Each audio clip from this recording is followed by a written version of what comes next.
Well, it's yo. I got it through, bro. I got it. I was shit! cooking. Imagine that. You were cooking to the last one, bro. I feel like that movement is needed. It's just the next biological adaptation of black men, bro. Like, if they're not going to cooperate, we have to, evolve past, eventually they'll die out. So it's the way it is. Hey, cross y'all fingers that we win this case today, bro. It's coming out in June. Y'all niggas not gonna win. I don't know, bro. It looks like 5-4 to me, bro. Gorsuch and Roberts are the only ones when I was watching this shit, bro. You want to make a bet? What's the case? The birthright citizenship. I just got to watching the whole thing. I read this is the first time that this is on the table. Yeah. The sitting president is sitting in on the oral arguments. Yeah. What? No. Hold on. So I thought Sauer did really good, like the general, right? They got arguing in the case of the government. But Gorsuch and Roberts, bro, the way that they were asking questions at the very beginning, bro, was like very skeptical. Good morning, everybody. Today I feel like I'm gonna take you along. I was looking at the timeline and how people are kind of grafting the whole civil rights, how people were able to exploit the civil rights movement to expand to all these other groups. I was like, hey, yo, this is like a clubhouse argument.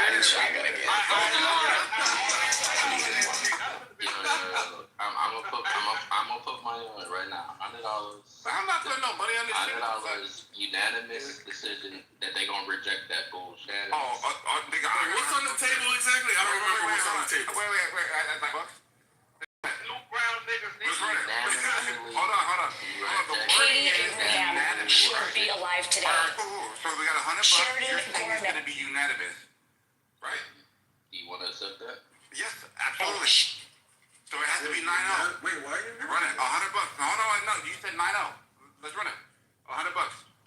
It has to go against the opinion. Bro, I already know that Alito and Clarence Thomas is already a win. So just shoot me the dough.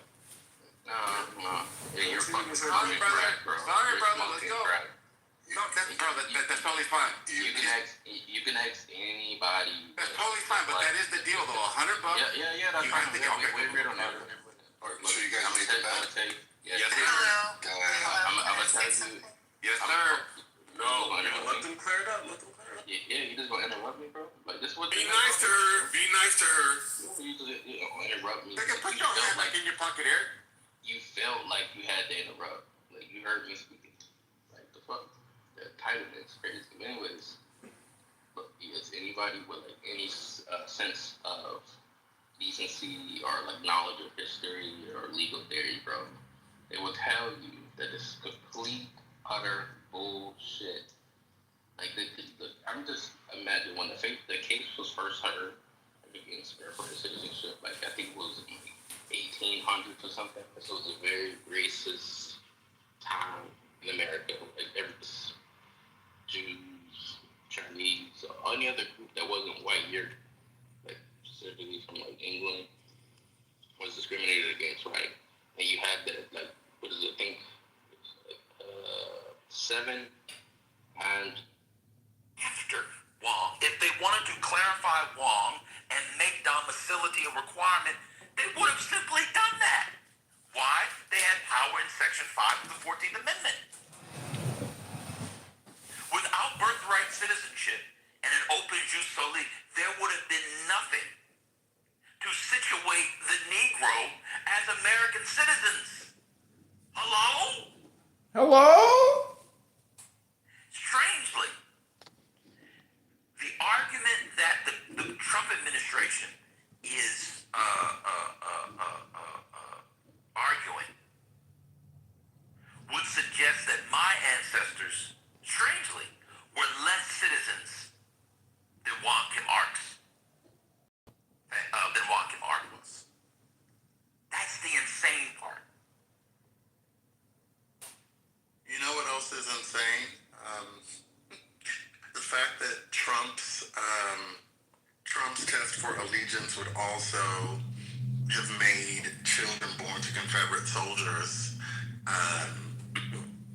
within the seceded states of citizens as well. Confederate soldiers. They argued for some time today that the reason domicility is important is to ensure that one can measure Domicility. the amount of allegiance that that a child's parents have to the United States.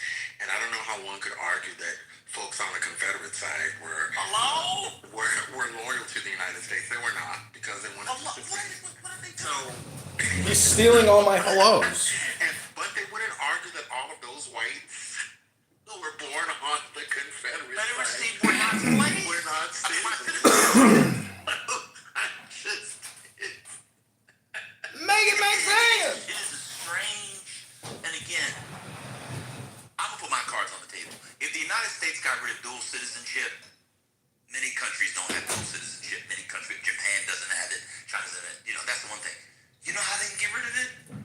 Through Congress. You know how they can clarify Section 1? Through Congress. Well, they clarified it already. Well, I mean, they could change it. Yes, I'm saying they did clarify it exactly. But I'm saying they can change it. Yeah. It's a political argument. Just make the political argument. Go to the American people, win enough seats, get rid of the filibuster, and change it. So Trump and his friends are trying to do the thing that they accuse the folks on the left of doing. They're the ones who are trying to turn the Supreme Court into a judicial activist. Yes. This would be the height of judicial activism.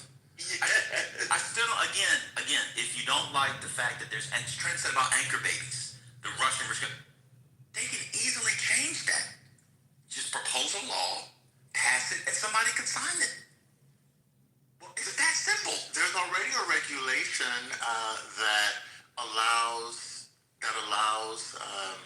the U.S. government to turn away women at any port of entry who appear to be pregnant. They can do that if they want. Yes. So there is a way to solve the so-called anchor baby problem. By the way, were you listening when they asked Sauer for evidence about the anchor baby problem, and his response was, the Chinese media tell us that the number is in the hundred thousands. Did you hear him say that? Unreal. It was crazy. I don't know what they're The doing. Solicitor General of the United States would refer to a foreign newspaper. It's unreal. From China. From China, of all places. A Republican.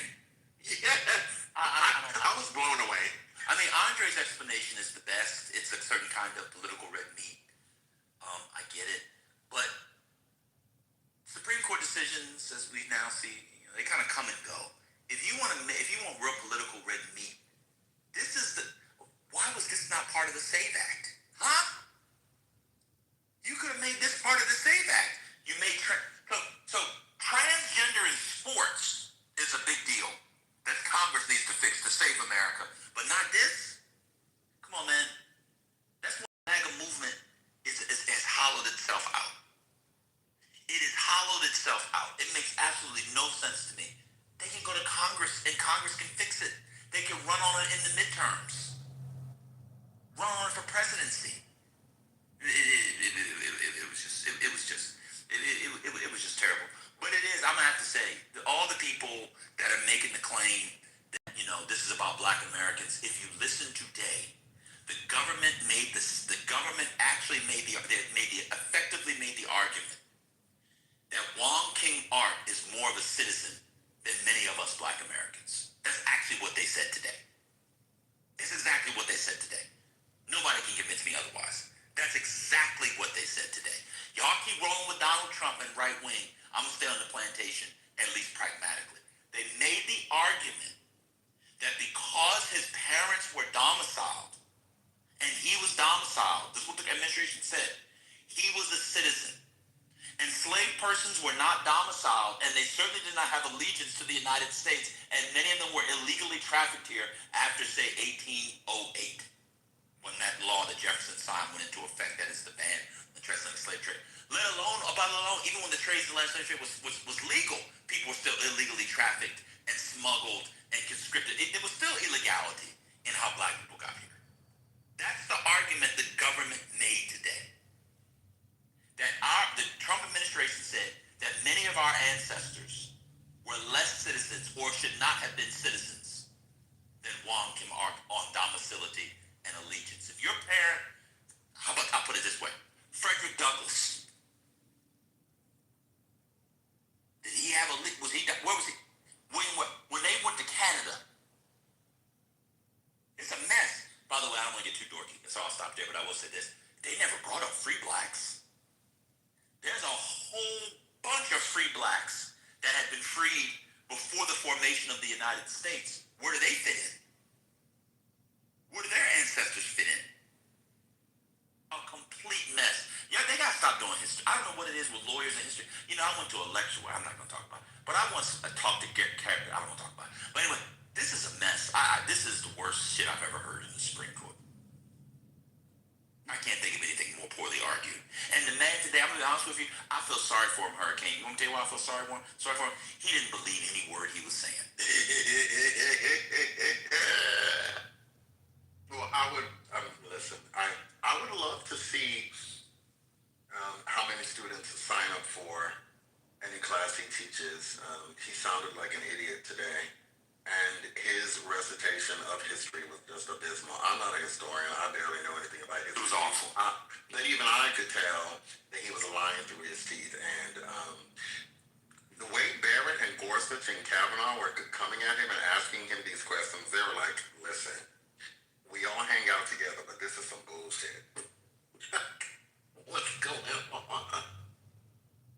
Oh, Trump tweeted, "We are the only country in the world stupid enough to allow birthright citizenship." President Donald J. Trump. Huh? I got two questions, if I could, if there's time. Go ahead, brother. What do you think? So, two questions. The second one is pretty serious. The first one is, it's actually serious. Bam, do you realize that when you get, like, really angry, has anyone ever told you that you sound like Ice-T? Have you ever heard that? Okay, second question. I like that. That's funny. You really do sound like Ice-T, for real. Second question, it's pretty serious. If I'm black, because this is LeBron James in Beijing doing the damn thing. If I'm black and Chinese, what does this really mean for me?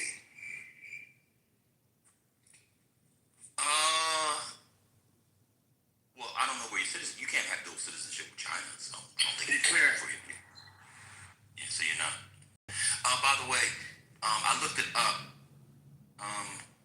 Unrestricted use is the United States, Canada, Mexico, Brazil, Argentina, Chile, Jamaica, Barbados, Uruguay, Venezuela, and Peru. What do all of them have in common? Anybody know?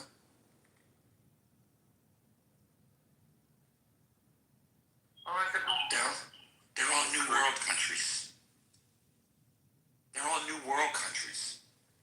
Unrestricted use arises out of new imaginings of the nation state vis-a-vis the advent of the so-called New World. There are historical reasons for it.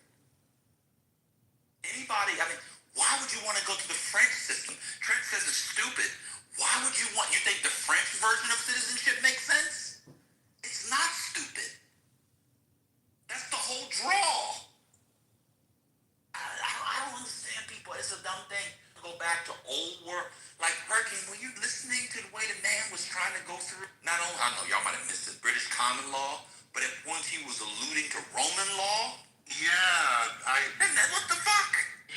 The reason they did that is that there's this guy named Ilya Werman from the University of Minnesota Law School who has published at least one article about the origins of birthright citizenship turning on domicility, and his references are Old British common law and Roman common law. So Werman is responsible for all that bullshit. Yeah, it doesn't make any sense. I don't know. The case opened when Thomas. Roman. Go ahead. Law to make the base child of an enslaved person coming through would be perpetuated by the mother during the colonial period. Mm-hmm. Well, yeah, but I heard the second part. What was the first part, Richard? I missed it. I'm sorry. Whether they use Roman law to do that. Oh yeah. Partum Central. Yeah. Roman law. That's why it's so odd. I mean, I don't want to get too dorky. Roman law is effectively the foundation for slavery in the Anglo world, in the Anglo-American world. That's what the British relied on in the UK and in their colonies, including Jamaica, the United States, Barbados, etc. It's a very it was an interesting shout out. It was an interesting shout out, but I don't know, man. I'm offended. I'm not really offended. I'm offended. I'm not really offended that much on this stuff. I just can't believe that these people suggest that people in my ancestry were less entitled to citizenship than Juan King Ark. I'm offended. Trent said it's stupid. I mean, what Trent doesn't care about. Trent doesn't care about the law. He's just saying stuff.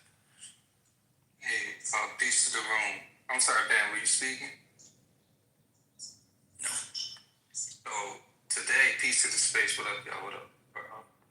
Patty, what up, everybody? My squad. So today was the first time I think I've ever heard Donald Trump use the word slave.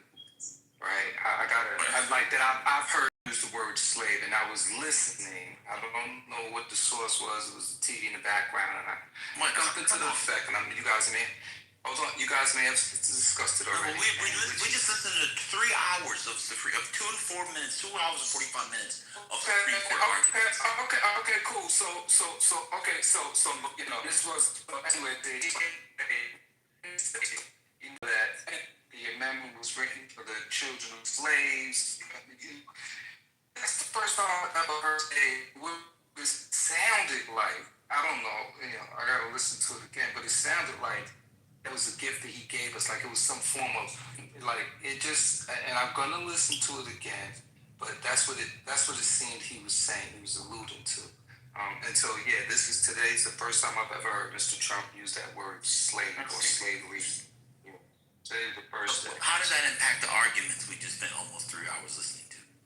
I didn't listen to the arguments today, but I'm just making a note on the back. I'm just marking. Now, he's used the word slave before. Yeah. Many times on Twitter and in speeches. Yes. Okay. In the last year. Okay. Come on, y'all. What were we talking about in the argument? So what was it? Domicility?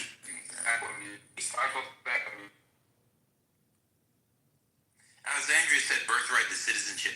It's all over, Omar. The whole thing is done. Birthright to illegal immigrants is chaotic. It's actually not chaotic. What's chaotic is what the United States is proposing to do. How do you do the domicility test? That's actually chaotic. It's not chaotic at all, in fact. Oh wait. The person who's saying, someone is saying that the domicility test should be part of the 14th Amendment. Well, there was a moment where Jackson was asking, how do you determine allegiance, not allegiance. His allegiance to his answer on allegiance I thought was fine. But how do you determine his allegiance, domicility, etc.? Do you go to the hospital? Oh yeah.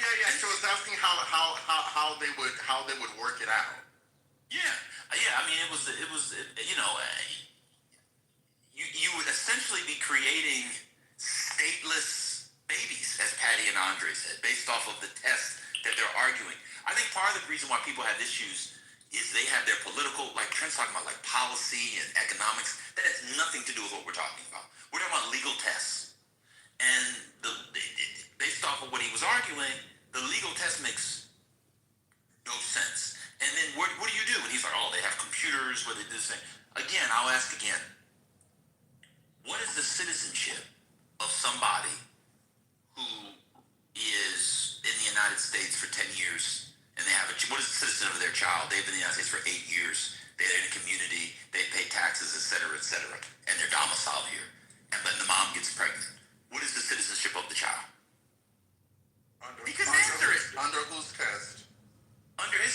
the domicility test, under the government's test? Oh, they'll say not an American citizen because at least one of the parents isn't lawfully present. That's what they would say. But they're domiciled here. I'm saying on the domicility test. Yeah, but he's saying that if you are unlawfully present in the United States, then you are necessarily not domiciled. That's what he would say. Yeah, and it didn't make sense based off of his reading of Kim Ark. That's the problem. The domicility test was based off of the court's opinion in Kim Ark. They were here for 20 years, not be naturalized because the Chinese exclusion. I think there was also another control act in the mid-70s. They were not diplomats. They had a business. They lived in the city and county of San Francisco. So the boy was a citizen. Based off of their test, he wouldn't.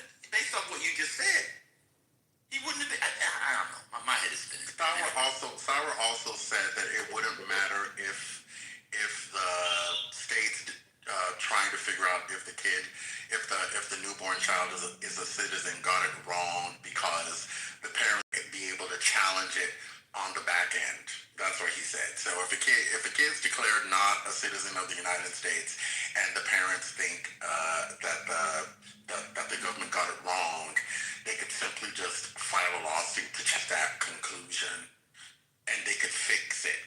That's what Sauer suggested. And of course, all the stuff that happens to the kid time. Yeah, care about. If I could say something, I mean, I agree with Ben and Hurricane that the argument that Trump or the Trump administration is being for doesn't make a lot of sense. I will agree with that. We need to have amnesty in this country for people that are here undocumented, but Congress does need to pass legislation that prevents the I don't like the term anchor baby, but I don't have a better term than that. The anchor baby problem and the fact that people come here pregnant just to have a baby to gain citizenship. It's to me, I didn't realize what a problem it was until I was down. Tell us, how big of a problem is it? Put some numbers on it. How big of a problem is it? It is. There was a point in 2023 where there were more in some hospitals, not every hospital. And this is down here. This is not. I'm not talking about the entire United States, but I'm talking about the border of Texas. But in particular, there's a hospital in Mission, which is down Bryan, which is the street that the border crossing is on that you guys saw a lot. And there were more undocumented mothers having babies or in those rooms, taking up rooms, than there were citizens. They had to move citizens to different hospitals. And again, this was at the height of, when we were having the crisis under Biden in 2023. So, it's calmed down now, but it would make a lot of sense to make legislation that prevents that type of thing from happening. But we also have to just, but how would changing? I don't know, but you just close the border. I mean, that's not. So wait a minute. So we need to change the 14th Amendment because of an 18-month overrun of South Texas hospitals? Well, that doesn't make any sense. No, so the border enforcement has changed. It's not nearly the problem it was. Wait, Trent, just one quick question, because you're doing the thing. What thing? Where you tell a half truth and a half lie and you try to sell it to us as a truth. These undocumented women that you claim were giving birth to babies in the hospitals, were they in the United States for the sole purpose of having their kid born in the United States, or were they in the United States for another reason? Some of them were in the United States for the sole purpose. How do you know this? I did prevent things. Now, how do you know this, Trent? How do you know it? Because it's a common occurrence on the I'm not an idiot. Tell me how you know that these so-called undocumented women who just hopped across the border from Mexico to Texas, hopped over the border so that they could have their babies in the United States. Tell me. Because it's a common, very well known. You don't have to. It's okay if I'm not here to argue with you. You can ask Marshall. There are pictures of it. You know, it was a very common occurrence for women to come over pregnant, cross the river, especially when it's low in the summer, because they can walk across, and to have a child because it would gain citizenship. It's not something that doesn't happen. Most mothers. Hold on, sir. Great. So, hold on. I accept, for the sake of argument, or conversation, that it was a common occurrence in Texas. Can you tell me if Texas counted these women who were hopscotching across the border to have babies in Texas? Were they quantified? Yeah, so that the state of Texas could put a headshot on it, so that people could understand the gravity of the claimed problem. I don't know if during that period in time, but I can go back and there are articles back from 2006. I'm not asking for articles written by liars. I'm asking for data collected in good faith. That's what I'm asking for. Yeah, there's no data on that Exactly, there isn't. And you know what else there's no data to support? Yeah. The claim that the anchor baby problem in the United States is so big that it's fucking the United States up. That's a claim that Sauer made today in front of the Supreme Court. But hold on. But when asked for evidence to support the claim, he had none. Nothing. The only evidence that he tried to give the Supreme Court was a vague reference to Chinese media. That was insane. Yeah, that's media insane. from motherfucking China. The China that you say is trying to bring down the United States. I've never heard that. That's the evidence that Sauer gave today. And by the way, it's the same evidence that people supporting the administration's position presented to the Senate Judiciary Committee when it had its hearing on the Birthright Citizenship Executive Order several weeks ago. I don't know if you listened to that. I did. It was over 2 hours long because I'm actually interested in this. They gave the same evidence, vague references to Chinese media. That's the only evidence they had. I'll grant you that, and you know you don't have to take what I'm saying as gospel, but you know obviously I'm around healthcare a lot, and it's been a significant problem. How are you around healthcare a lot? You work for a car manufacturer. There are people in my family that. Sir, you're not around healthcare a lot. Sorry. If that were the case, then I'm a motherfucking healthcare professional given my family tree. Okay, that's fine. It's neither here nor there. I just put an article. Then don't say you're around healthcare a lot, because you're not. Oh, that's fine. I just put an article in the chat from 2006 from the Houston Chronicle. Wait a minute, 2006? My man, can I finish what I'm saying? Do you mind if I finish It's what I'm his saying? birthday. Please stop yanking his chain. I just listen. Yeah, I know. I do talk to a lot of healthcare officials. I didn't. What I'm trying to say is, until I moved down here, I didn't recognize and I didn't give the weight to the problem and recognize what a big problem it was. And you know, it's just even though I lived in Houston and I thought I knew what was happening down here, I didn't recognize what a strain that it was putting on the facilities down here.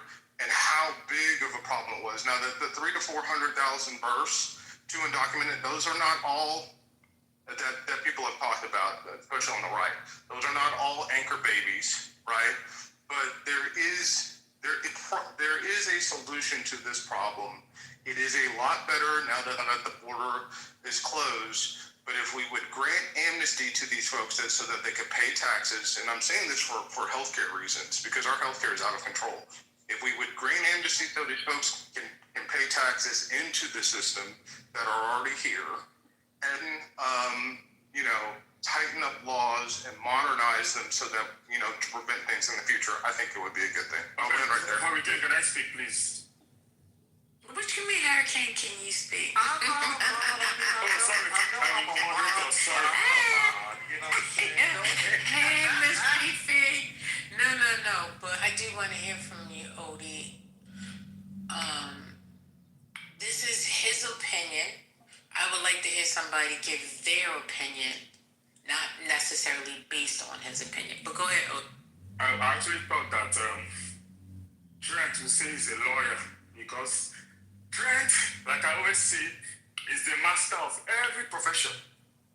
He's an oil explorer, he's an oil producer, he's an immigration lawyer, he's a new industry, he's in healthcare too. That's a fact. He just said, That's a fact. he said he's in healthcare. And when Perry, he said he has families. Then Hurricane, he started by saying, if that's the case, Hurricane is also a healthcare person. His father is a doctor. So, I don't get this anyway. Hand over 10 cousins. Let's get into it if we want to. Sorry, even your sister. Brag, okay? Even your sister is a doctor too, so I forgot about that, So, but again, it is Mr. Trent. The Trent of political correctness. Hold on, let me finish. Let him finish. No, don't talk about you. I'm just saying that you've claimed to be everything. Okay, so now I understand the argument about death tourism. The arguments have been there since I was a kid. So do I support it? Do I not support it? These things can be easily changed. Go to the right way. Go to your legislature, pass the laws. Now, but there's something Hurricane said that I want us to interrogate. The very idea that people hop through the border to come and give birth in America is, that argument can be made, but it's still not the same. People just come to America to the border to get a better life. If giving birth in America is part of the better life, so be it. But what I will agree with you is that were there people who deliberately made visa, got money and came to America to give birth to make their Trinidad citizens. I cannot deny that fact. I know plenty of people, even relations of mine who did it. But the very funny thing, those are wealthy motherfuckers. Let me tell you, wealthy. Your hospitals were running a racket. People were paying $15,000, $13,000, $20,000, even the China, to do all those stuff. It wasn't cheap. So everybody was involved in the racket. I'm telling you, I knew a girl who her job was to do that. Rent a three-bedroom in Alabama, my friend. Alabama. People that were moving, they were spending a minimum of $50,000 into the American economy. So while I understand the exploitation, I also understand the exploitation in the other way. Everybody, every rural hospital did it as a racket. So those are the people that I can listen to you and you're talking about. But those guys had money. So I'm neither here nor here. If you want to do something about it, great. But you can just go through the right way. Thank you very much, Hurricane. But let me end with this, Hurricane. Very soon, Hurricane, you will no longer be a citizen of the United States. Because by the time the Supreme Court agrees with Trump, you and your parents will pack your baggages and come down to Nigeria and leave. Thank you very much. If I can, just real quick, my wife is director of operations and of a major, I don't want to say major hospital here, but a major surgical hospital of a major hospital here in South Texas. So we interact regularly with the county commissioners, the county commissioners, the county healthcare commissioners, I should say, the CEOs of these hospitals. And so again, and this is a problem that's been well documented, like in our community because of how taxing it is. The mayor Mario Rolebos has talked about that, and so it's a national problem. Implications in all of society. It's so well documented that the only piece of evidence you can present to support your claim is a motherfucking newspaper article from 2006. Please let him finish. Please let him finish. Yeah, listen, I love the people here, and It's focused on what you're responsible. He lies, First Lady. That's the problem. He says it's well documented, but he can't present documentation. What You don't have we can. You're saying it's well documented. You're lying. That's a problem. Okay, well, I'll If just it's say. well documented, where's the documentation? Where is it? You don't have it. I asked you. So if you're gonna treat it like court, then you have to act like you're in court. First of all, you would need to say objection if you want to actually interrupt First and Lady, add First that Lady, we piece ain't to doing it. that. No. Yeah. No, we're not, because you don't know the rules of evidence, ma'am, and I'm not going to have you playing my face. Excuse me. I have people that work with me that also know it. Okay, sir. So it doesn't always have to fall on one person. And she knows Trent. Oh, yeah. If I can just finish what I was saying. If you're going to win Texas, you have to win South Texas and the border. And if you don't understand why these people stopped voting Democrat and started voting Republican, this is one of those issues. You'll end up losing the Senate race. Okay. No one cares about that. No. Thank you. No one Thank you. cares. Yes, they get rid of birth citizenship, then the Democrats will win Texas. Go ahead. And the Supreme Court like you can tell by the questions that the Supreme Court's not going to overturn it. Ban actually, I think is going to be right on this one, where it's going to be basically Alito and Thomas on one side, and a whole bunch of concurrences on the other side. So yeah, I'm not convinced of that anymore. I mean, Thomas might concur. I mean, the domicility argument, the allegiance argument, the way he was reading ARC, he never dealt with the statutes, the slave history. They Donald Trump and them should just stay away from the history of slavery. That was a total mess. I don't know. I really don't understand. Again, Congress can fix it. If you see it's a problem, Congress can change it. He could have included it in the Save America Act. He didn't. It's really that simple. yeah, I agree, and it might be 8-1, right? I do think that there will be several concurrences. Oh yeah, for sure. Yeah, which is whatever. But it doesn't appear to me that the Supreme Court's going to overturn. Like I guess it's not that.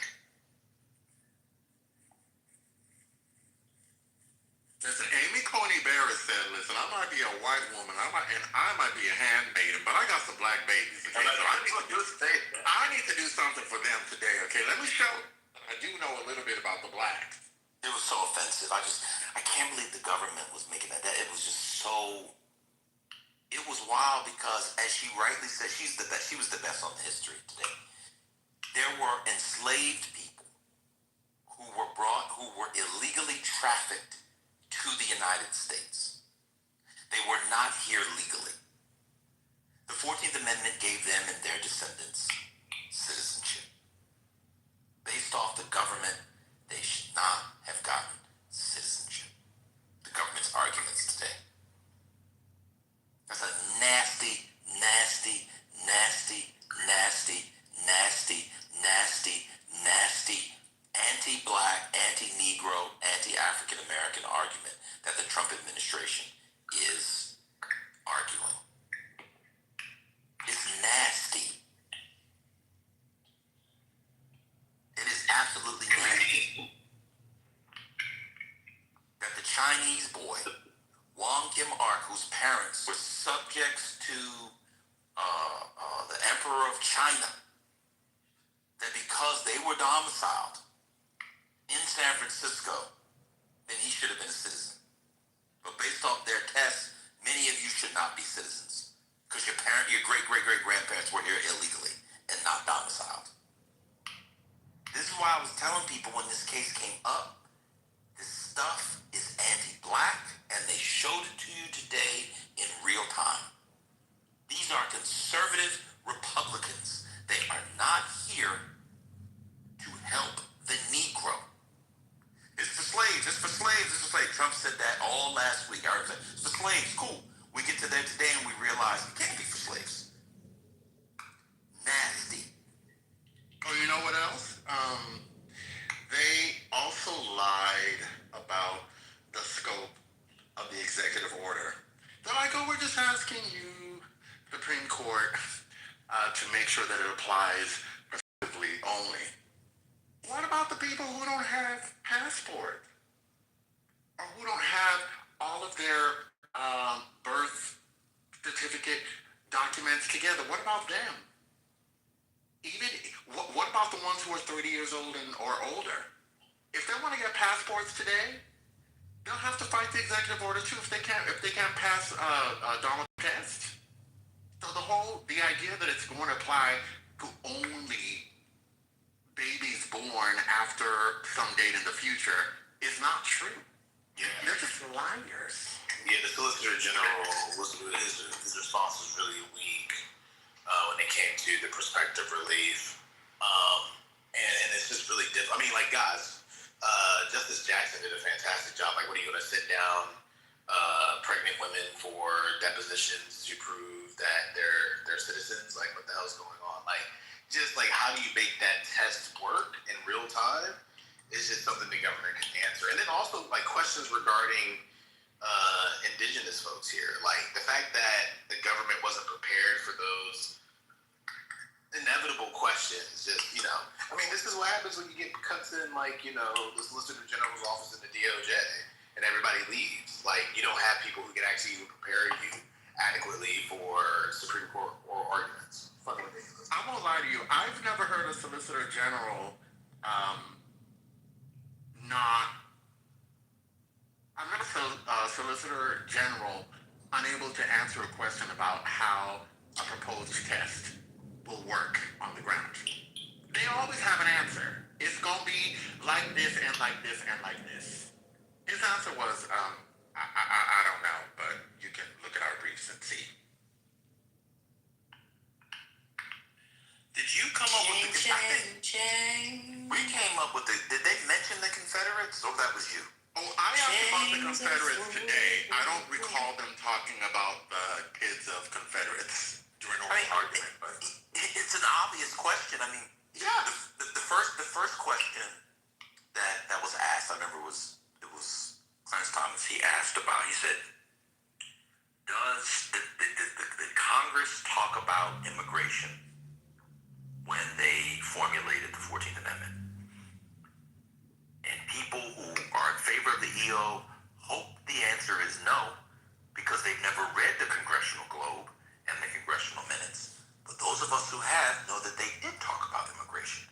Do you want to know why they talked about immigration? Because they wanted to make white immigrants citizens. Huh? Like, it's so bizarre. You think that a Congress in 1866, 1867, 1868 weren't looking out for white people? They were still white. They might have got rid of slavery because of the Civil War. They were still white supremacists. Of course they talked about immigration. But based off what these people were saying today, many of them wouldn't be citizens. Not only the Confederates, but a lot of immigrants. People were here, quote unquote, illegally in the 19th century. It is, if you don't like immigrants, say that. Otherwise, I'm speaking. Like, it's really that simple. But you can't say, I hate when they use Black history and American history the way they were using it. This was a nasty day. I'm offended. When it's convenient, they use it that way. When it's convenient to their argument, they use it. Any other way, any other time, they don't want it taught in schools, etc., etc.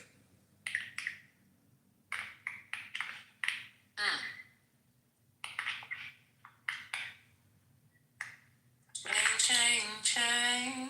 Ooh. Wait a minute, BT came to stage. What you come on stage for, BT? BT came to protest the 14th Amendment. Who was on stage? Oh, who's GOAT? Golden man.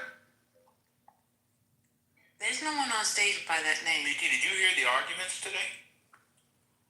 No, I only heard like 5 minutes of it. Okay. Can y'all replay it? Uh-uh. 3 hours. Jeez, of course. I'm mad. I wasn't here for it, but yeah.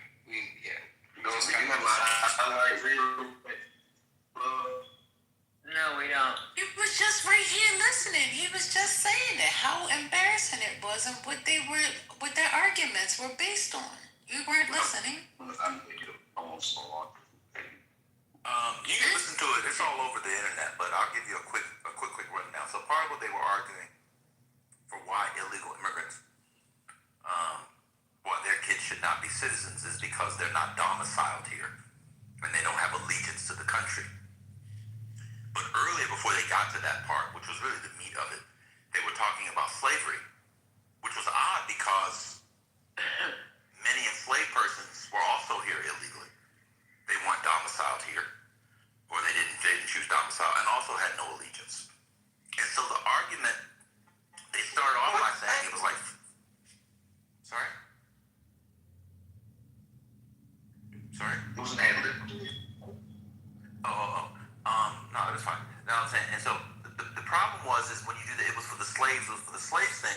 When you get to what the test for whether or not someone should be a citizen, many of the enslaved and their ancestors would not qualify, and the immigrants would. That's why it was a nasty argument. Many of y'all's ancestors got here after 1808, 1808. And you're now Black American Negro, and you're on censuses in 1870, and all the things that people online tell you to look at. You derive from people who got here illegally, and who didn't have allegiance, and weren't domiciled legally. Based on what the Trump administration argued today, you and your ancestors should not be citizens, huh? That's what we learned today. But Wong Kim Ark, should be a citizen, because his Chinese citizen parents who were subject to the Emperor of China, they were properly domiciled here. Many illegal people were here illegally. Did they talk about, like, I'm reading stuff, did they talk about, like, the justification had anything to do with, like, national security and the CCP and birth anchor babies? They talked, it was a little hint here or there about that, just a little hint. So can I explain that to you guys? I was going to quickly say that the EO doesn't contemplate national security. I'm going to get drowned out. It's on the yeah. Just responding to your remark, like the EO doesn't contemplate national security. If anything, it has more to do with public charges and stuff like that, more than it does with like national security.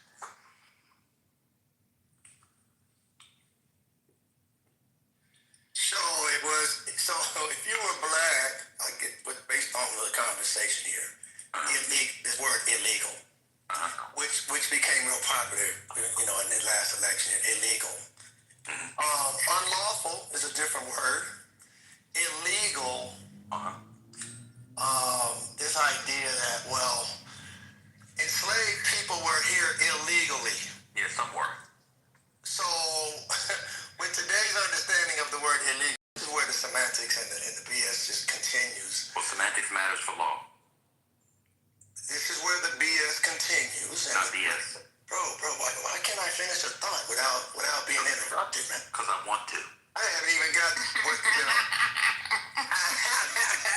It's so brilliant up in here. I mean, damn, I thought you wanted to have a real conversation. You just wanted to echo. you though, for real, sweet, but it don't matter. That's okay, man. I went nice and Chinese calm. lives don't matter. Like the whole I case put it was in the about distinction CCP, but forget it. between unlawful and illegal. Go ahead, go, got it. I'm not speaking. No, that's it. You can though, right?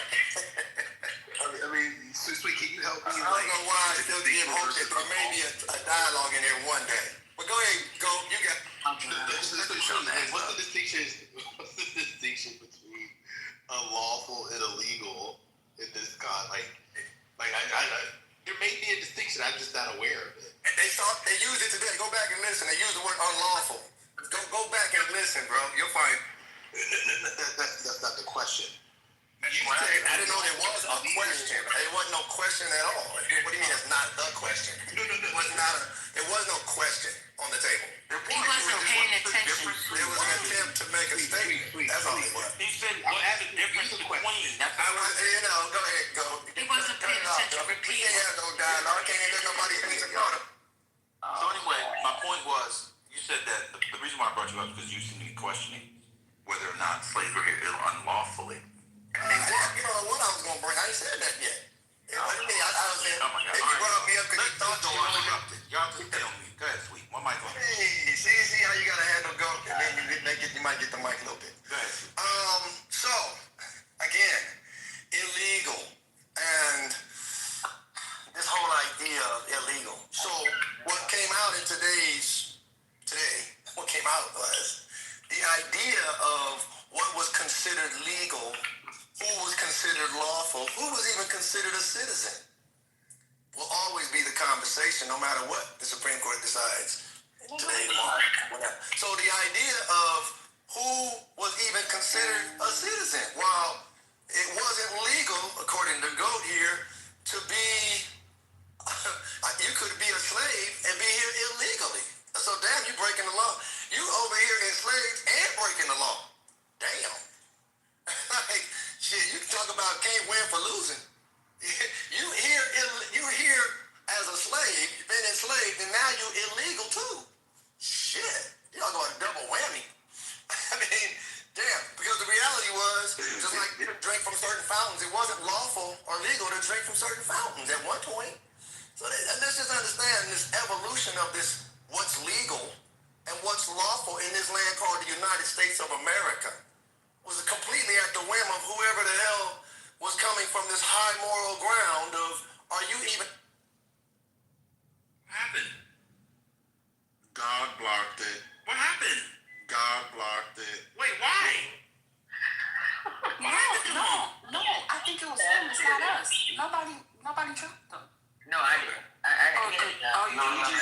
He just backtracked me. He said somebody did. Man, No, because I was going to explain the trafficking part in the 1808 law. Y'all gotta let the dummy. Sometimes, if I brought the dummy up for a reason. I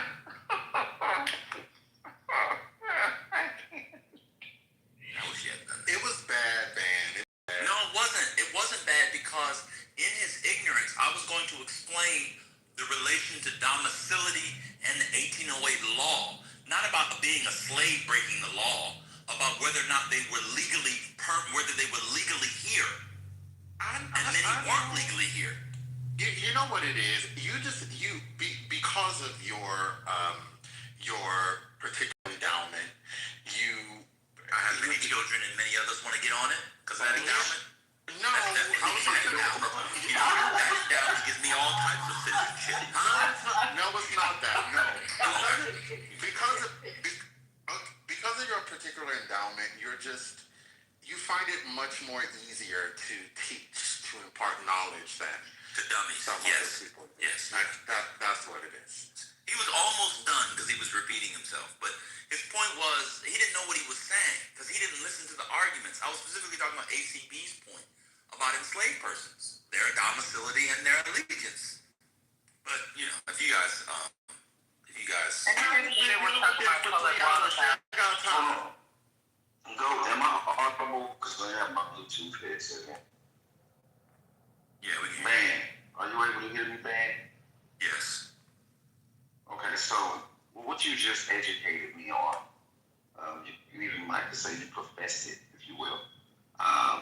Would that be what led up to them even talking about that? And that's one.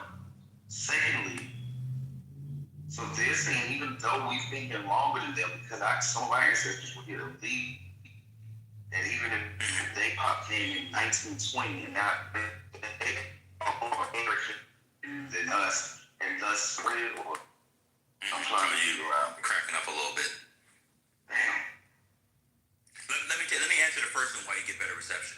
So it came up because he was making the argument about being in the United States legally, and the children of people here legally um,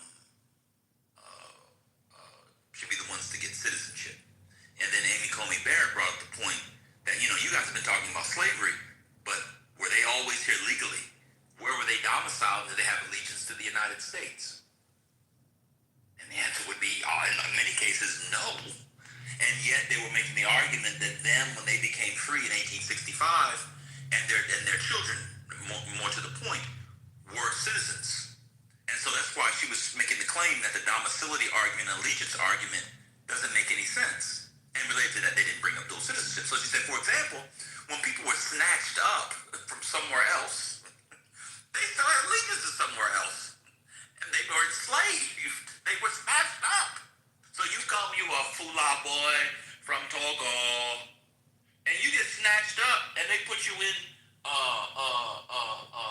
Walterboro, South Carolina. You're legally domiciled in the United States and have allegiance to the U.S. so that your children and grandchildren become citizens. This doesn't make any sense.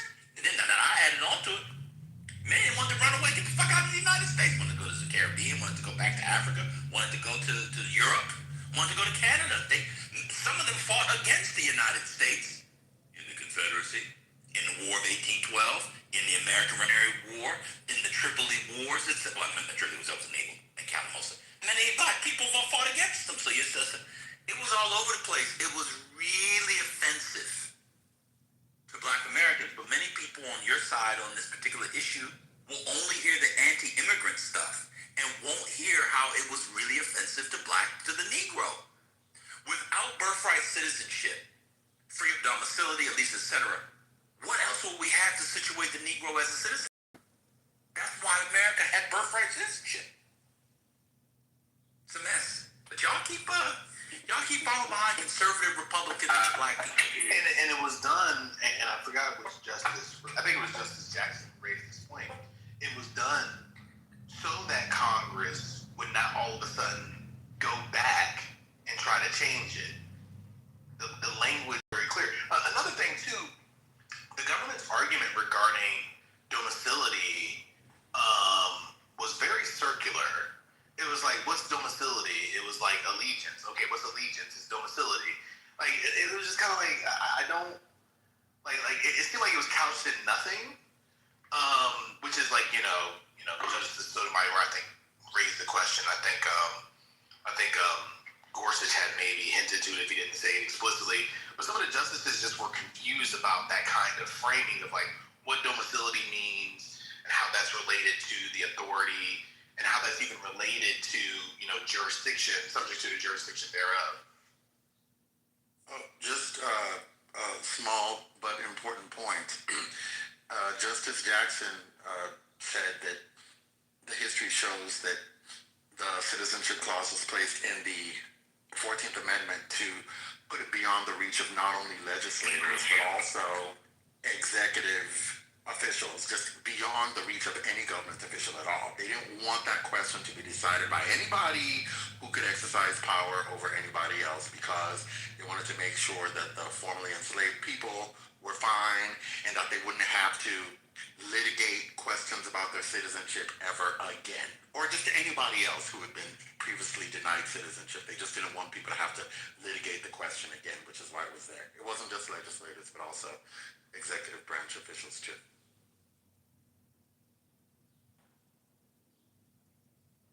Where was Wong Kim Ark's parents' allegiance? I think, wasn't it China?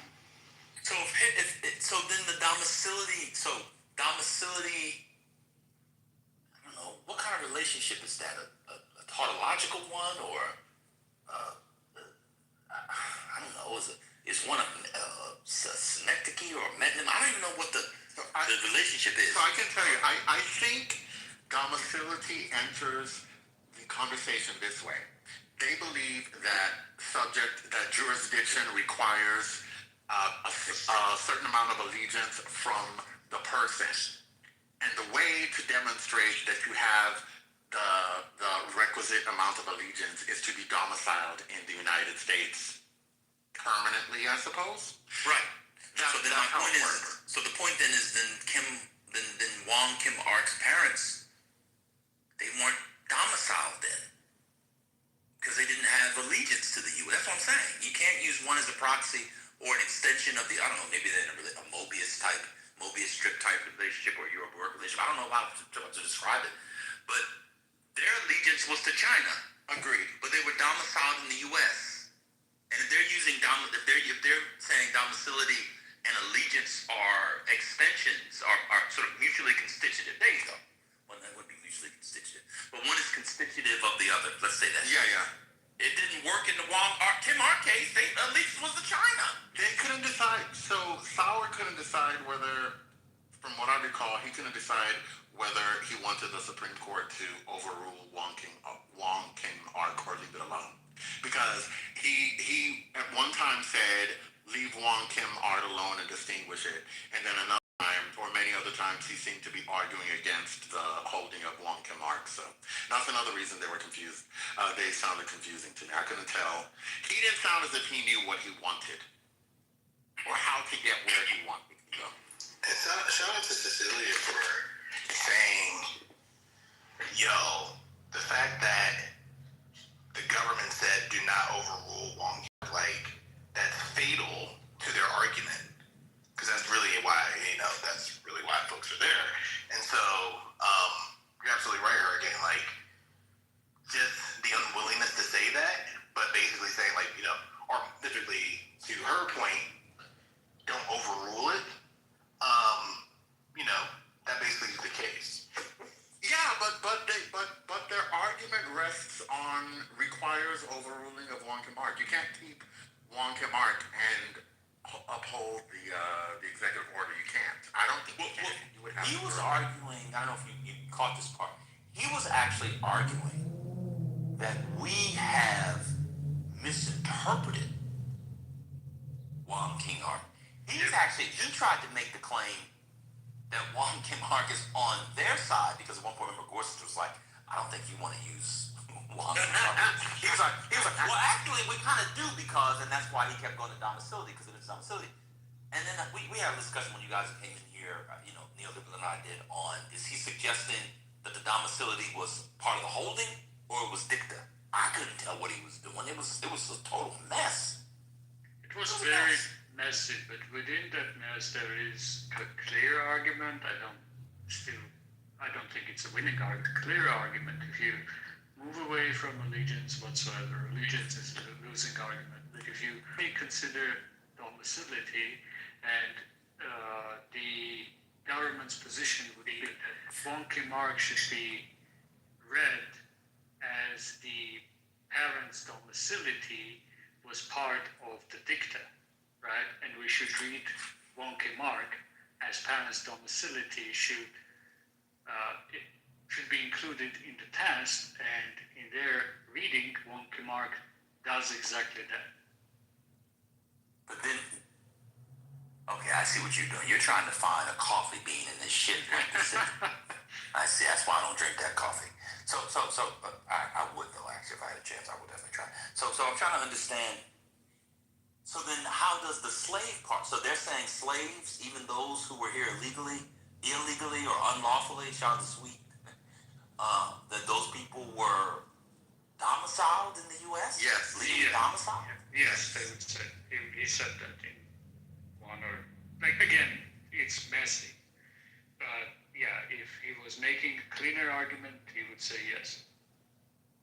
So wait, so if I'm here for 10 years, but I'm undocumented, and me and my wife are undocumented, and we have a child, we're not legally domiciled. But an enslaved person who came illegally in 1830 from Africa or from Jamaica, rotted pussy clock, bottom clock, jada bada, rum pum pum, that person was legally domiciled. Well, not necessarily. That's where you run into the problem. This is why I don't think it's a winning argument, because now you just replaced one problem with another, because an illegal person, this is why the justices were asking how you're defining domicile, right? And if domicile hinges on intent, right, an illegal person that made it himself part or herself part of the community with a full intent to stay, right? By ordinary understanding of domicile, would be domiciled in the United States.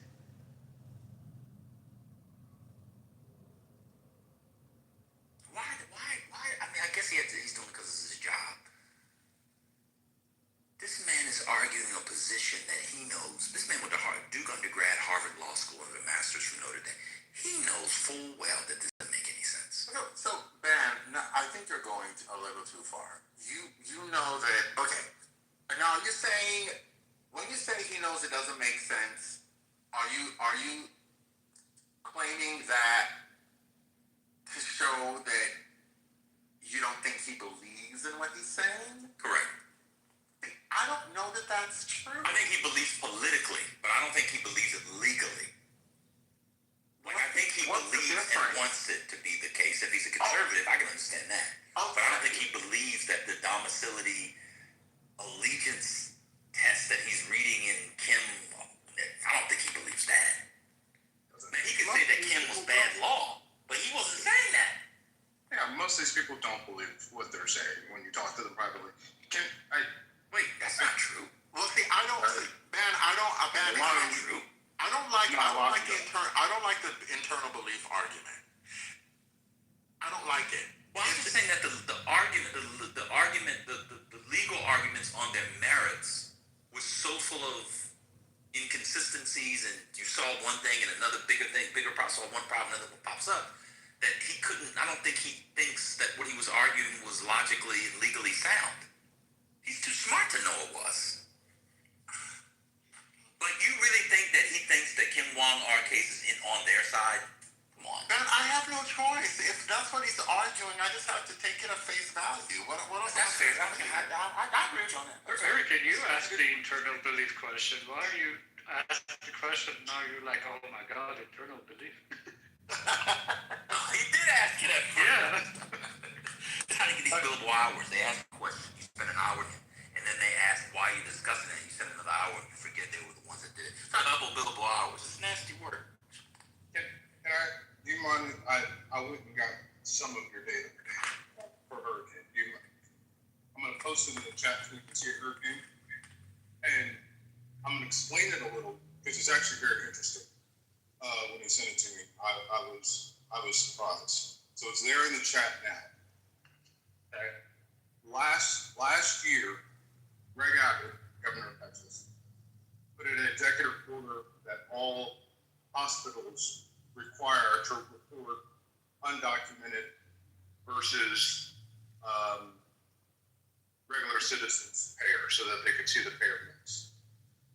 Previously, surprisingly to me, this was not recorded. There's a reason why this wasn't recorded. The reason why it wasn't recorded in a lot of these articles go back to 2006. I was like, why is 2006 popping up? Carol Keaton Strayhorn, by the way, y'all don't think I'm crazy, but I actually did help her campaign when I think 2003 when she ran for governor.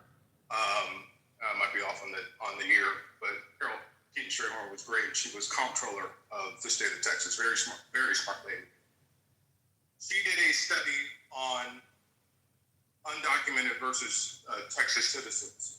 And the study back in 2006 showed that immigrants were a net benefit to the state.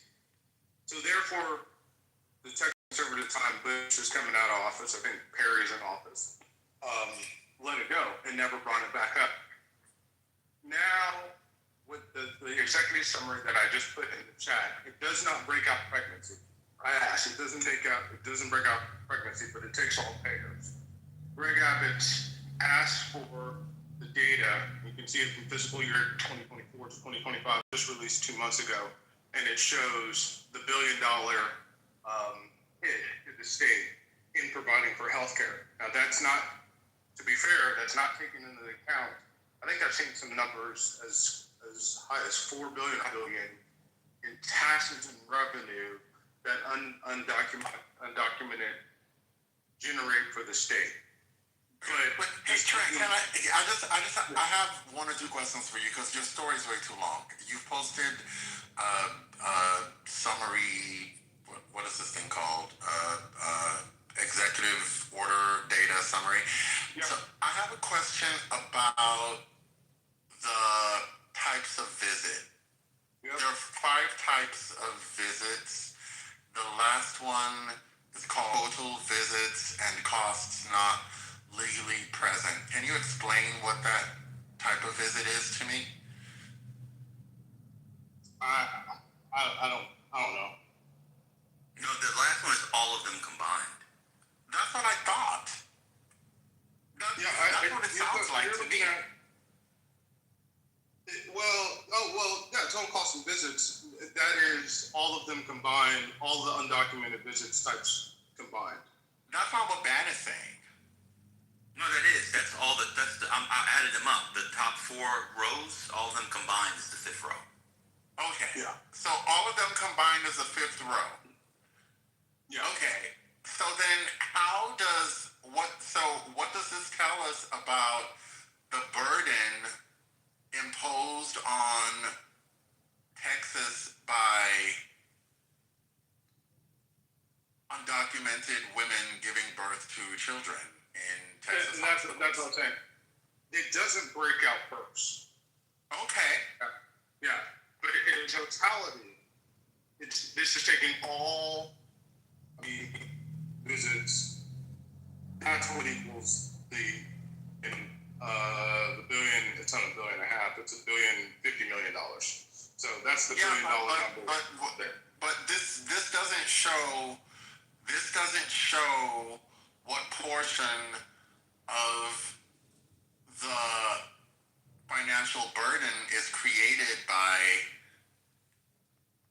the unlawfully present people, does it? No, it does show. No, it does show unlawfully present people. Yes, it does. Oh, okay. Where is it? This is just This is total business and costs, not legally present. That number, that $1,050,642,000 number, that number right there is the total burden to the state in costs. That burden is created solely by people who are unlawfully present in the United States? In Texas, yes. But okay, Ben, is that how you're reading it? I don't understand it because the first and third rows. Hold on, go back to it. The first and third rows. Oh shoot, I just lost it. The first and third rows say Medicaid and CHIP, and it's total visits and costs. But Medicaid and CHIP, undocumented illegal shouldn't be getting. I don't get it. Yeah, I'm stuck on that.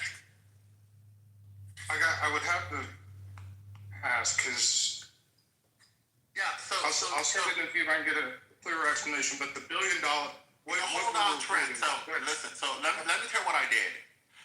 I didn't want to say what Bam was saying because I didn't want you to tell me I was being combative and an asshole, all that stuff. But when I read the shit, it didn't say what you say it said. So I asked you questions so that you could expose yourself. You didn't want to expose yourself, so Bam joined the conversation, exposed your ass. That's the problem. This executive order does not tell me what you claim it tells me and tells you. It doesn't. What it says is, in the article that this came out of from the commission, says that Texas spent more than $1 billion on healthcare for undocumented immigrants in 2025. I don't care what some newspaper article says. I want access to the data, and I want to know how the data was used. And I'm telling you that when I read this executive summary, it doesn't tell me what you say it says. So I don't know, but I might be wrong because numbers aren't really my thing. But let me add on here. This where Trent, you may be correct. This is where the numbers may make sense. If they're suggesting that these are state Medicaid and S-chip funds, and that could possibly be the case, but I don't see. Damn, y'all just lost the game. I don't see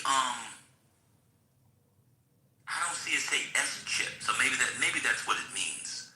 That being said, I mean, all due respect, it's only $1 billion. How much do illegal undocumented contribute to the?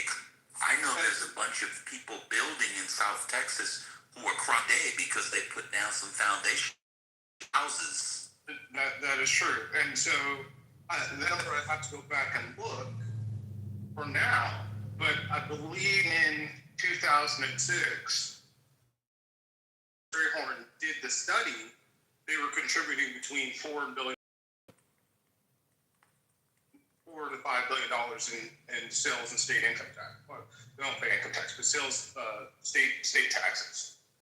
It was a net positive on that. Now, healthcare isn't the totality because you got to take in police force and some other services in order to count how much illegal immigration is costing. But it would lean to that in Texas, it's a net benefit to the economy. And this goes back, and this is the last thing I'll say, because I'll be here tonight once we get Trump started.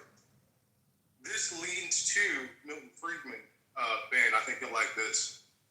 I think it was 1978 or 79 when he talked about immigration is a net positive to the economy as long as you don't give them benefits.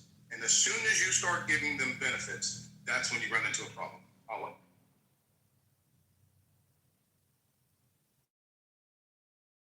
Did a nationwide study. I don't see that statewide it would be much different.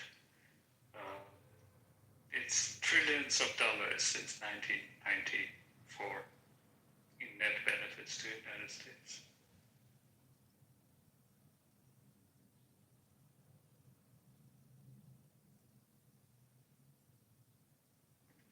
To the state, it's probably a net positive. Now, we won't get all into the immigration conversation. There's some net negatives to you as an American citizen. But to the state and the state coffers, there's probably a net positive.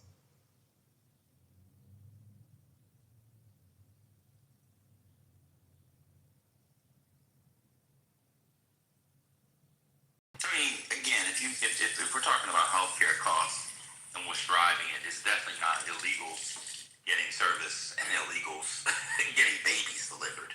I mean, you can look at the cost of healthcare. That definitely is a factor. That everybody I've talked to says that's a factor. Well, it's a factor because when you deliver a baby, the obstetrician comes in, stands there, somebody pulls it out, and then they charge you $8,000 for a 20-minute. It can be as much as $40,000. Well, I'm specifically talking about the delivery itself. Maybe, I mean, if you account for everything, no, go up to more than that. I'm just talking about the actual delivery. Like, why is pricing never the issue? So are you saying if we get rid of that 300,000 anchor babies, the cost of my health care and insurance is going to go down? Absolutely not. They'll probably go up because the economy will contract. Yeah, interesting take, guy. No, Ben, and he has a point on the cost of healthcare. He absolutely has a point on that. And I actually agree with that to a certain extent. What would you guys do with the money if it didn't go there? Just curious.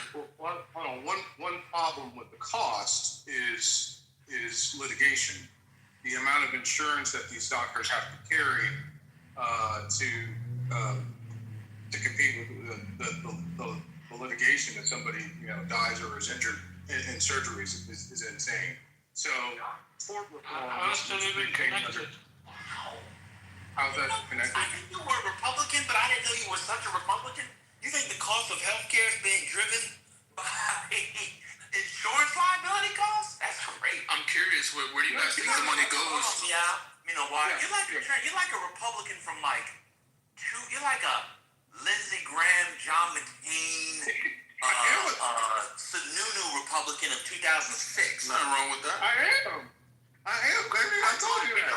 No, but in all seriousness,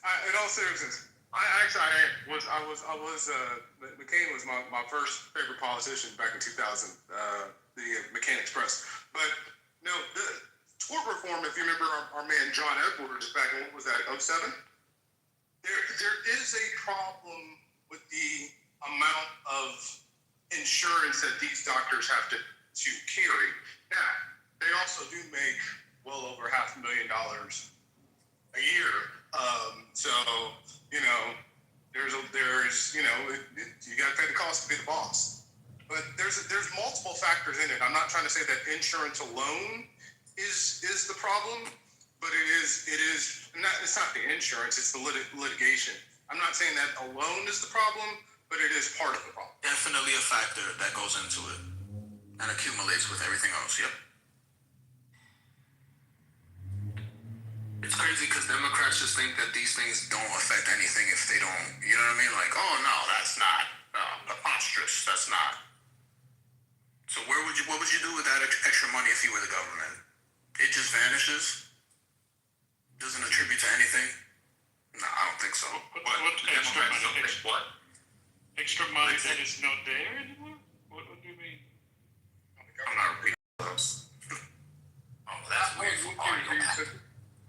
Government thing. I don't know. It's so simple to understand. Like, if you're not using it for that, where does the money go? Does it just vanish, or can you use it for something else? Right, Neo? So basic. What is it? Yo, Neo, if you don't pay your rent, you don't have to pay your rent, and you have that extra money, what can you do with that money? Does it just vanish? You don't make that money anymore? That money doesn't go to your bank account anymore every month? I'm asking what extra money you're talking about. Oh my God, I thought you were neoliberal. What the hell? I am. Yo, Trent, at least Trent understands. At least Trent understands me, okay? That's all I need. I'm just not following the No, conversation. I don't. Okay, Trent, so, alright, so what did you put the 100 sign to for me when I was speaking? What did you resonate with? The very first part when you said about you think that this money just goes nowhere, but then when you said to the government, that's where I'm like, well, wait. No. All right. So I'm just saying, like, whatever entity's in charge of dispersing these funds, you know what I'm saying? Like, if it doesn't go to one source, where would it go, right? Where would you put it? It doesn't just vanish in thin air, right? So whoever disperses these funds, like, where would it go if that weren't a cost that they would have to, you know what I mean, supply funds to? Where would it go? Yeah, I think the point is you might not have the funds to disperse. So you have to see what do those people contribute to the economy. So if they're not contributing to the economy, the funds there that they're dispersing on, say, having a child, might not be there. That's the dynamism of economies. So when they first show up, they're not automatically contributing to the economy immediately as soon as they show up here. So funds do have to be pulled from somewhere. That's actually not true. That's in South Texas. So wait, hold on. Man, do you understand what I'm saying though? Yes, I know what you're saying. I get it. But that's not how the economy works. You show up, then you get $1 out. That's also true. When you were born, if you were born a citizen, when you first showed up. Yes, I was. Okay, when you first showed up, you also weren't contributing. Like, that's not how things right, work. but these are adults though. I know. So and I wasn't contributing, but my paying father and my working. Hold on, that's what I'm saying. But hold on, but man, let me work with you. My father and my mother work. I don't contribute, but they contribute for me. So we, the American people, are their fathers. I'm getting it. When the men show up in South Texas, they are working. We're talking about South Texas. Oh yeah. Pick some tomatoes for me or something. I get it. I understand. No. They build up. They boom the economy through like real estate, the housing market. Right, through illegal practices of paying minimum. You know what I'm saying? Not paying by the book. Then all of a sudden you have all these developments that were. No, come on, it's not a secret, man. It's not a secret. What do you mean? It's not a secret, man. Man, my father. No, I'm very chill. Wait, hold on a second. Hold on a second. Stop yelling. Relax. Relax. When you say they're paying, you said not by the book. What do you mean? Okay, I'm gonna tell you what I mean, right? I don't know if you have any experience with like construction. I've never owned a construction company. What did you mean? No. You don't have to own a construction company. What did you mean by the book? Why are you interrupting? Can you relax, sir? Can you show like some type of like control over? Fucking ignorant dumb. Shut the fuck up. Your inability to have a conversation is insane. You are so stupid. So, if I never speak to that in real life. What would you do? You are an idiot. You are low IQ. You want to be smart, but you're not.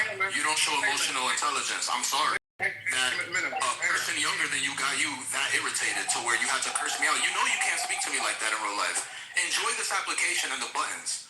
Enjoy it, man. Watch this. Enjoy it. Yeah, enjoy it. Go ahead. Do whatever you gotta do. Do what you gotta do. Enjoy. Enjoy. Indulge yourself. That's why your life is not better than mine. I'm sorry. What would happen in real life? In real life, you will not raise your voice at me. Why? What would I will laugh at your face and I will tell you, let's compare lives. Let's compare living status. Let's compare finances. Let's compare manhood. And you will fucking crumble to my feet. That's what real life is all about. But since you hide behind this app, you do whatever you want, Mr. Moderator. And then your little fucking crowd can fucking cheer for you because they are inadequate. And they know that. That's why they fucking try to ridicule me in the chat. It's okay. Okay. I'm sure of myself. Press that button. Press that button. hang on, bro. Listen, I could. Ben makes well over $1,000 a year. These are well established. It's fine. Yeah. I could run my fucking. I could pull my dick out too. Don't worry about it. No. I can pull my dick out too. Am I right? Yeah, we don't have to go there, right? So why the fuck does he have to hold on, man. First of all, you're contradicting yourself, man. What? Telling me, don't interrupt me, don't raise your voice, blah, blah, blah. Wait, so you were correct on that we do have a underpaying of wages for undocumented workers, especially when it comes to construction. And it's not just South Texas, it's actually across the entire southern United States. But so yes, they do affect, that's why I said it may not be good for the average citizen, especially in the working class, especially in the blue collar class. Illegal and undocumented immigration affects your labor, it brings down your wages, it makes you less valuable. But to the state and the state's coffers, it is actually probably a net positive. Miriam put in the chat that's incorrect. Undocumented statement. Hey, my man, hold on. Miriam put in the chat that in 2022, Texas generated $4.9 billion from taxes. That's about the numbers that I had, so I agree with that. So I don't think if we look on a net benefit to the state, and we are seeing to Van's point in South Texas right now, that immigration has been a net positive, and as these people have been pushed out, and we have decreased on the crossings of the border, this area is actually seeing some decline for the first time. Okay, so that might be a correct particular statement about some very particular industry. As a general statement, that is incorrect about blue-collar work. Immigrants are not net burden on employment either, specifically native-born employment. Native-born employment wages actually improve with immigration, including illegal immigration. They don't. I can tell you that particular. We're seeing it now. They don't. Yeah, I'm fine. You can make the caveats and exceptions. That's fine. But it's a general statement. What I said is true. What you said is wrong on a general statement. No. If you want to make it particular to some industry in a some located, that's fine. You don't live here. Texas is the second largest. That's why I said if you want to make it about some particular locale or specific industry, that is fine. But it's happening across the United States. Okay? Okay, across the United States, it's happening in Georgia. It's happening all over. Give me a study that says on net that immigration in the United States, not particular industries, is net negative. You don't need a study. Regions. Neoliberal needs to study because he's not in the United States, so he's going off of what he has. I need you to go get a measurement of your taken theory. So Trent, I'm not gonna be. I just want to address. He needs to study because he's not here. I'm just being fair to Neo.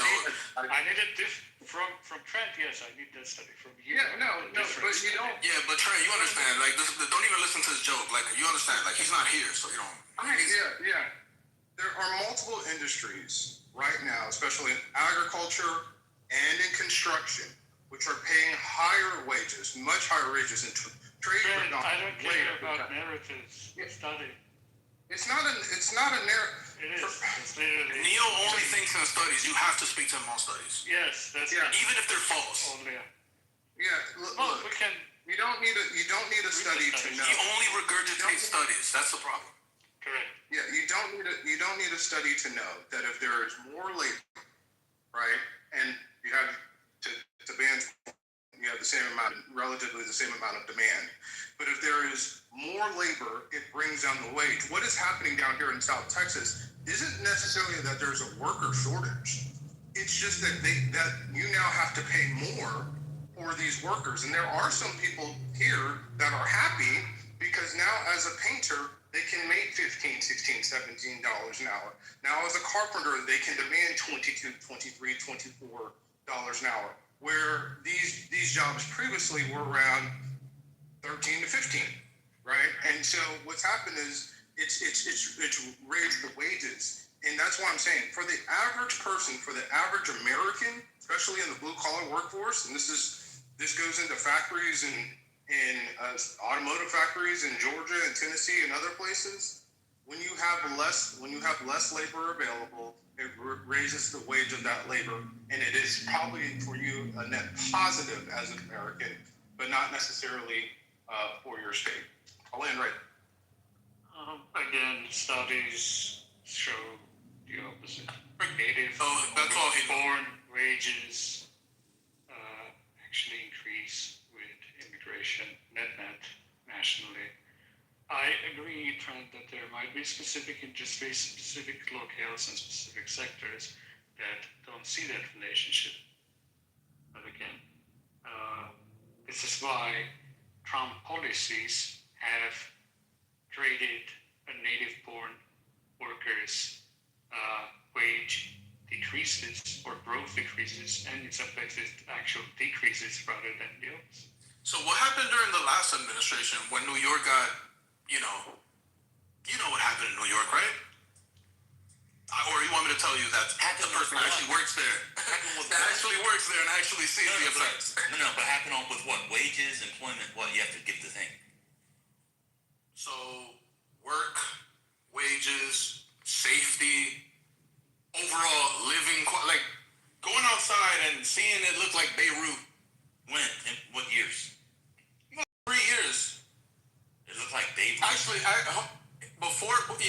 in the last 3 years. I think 2020 was the worst year in New York.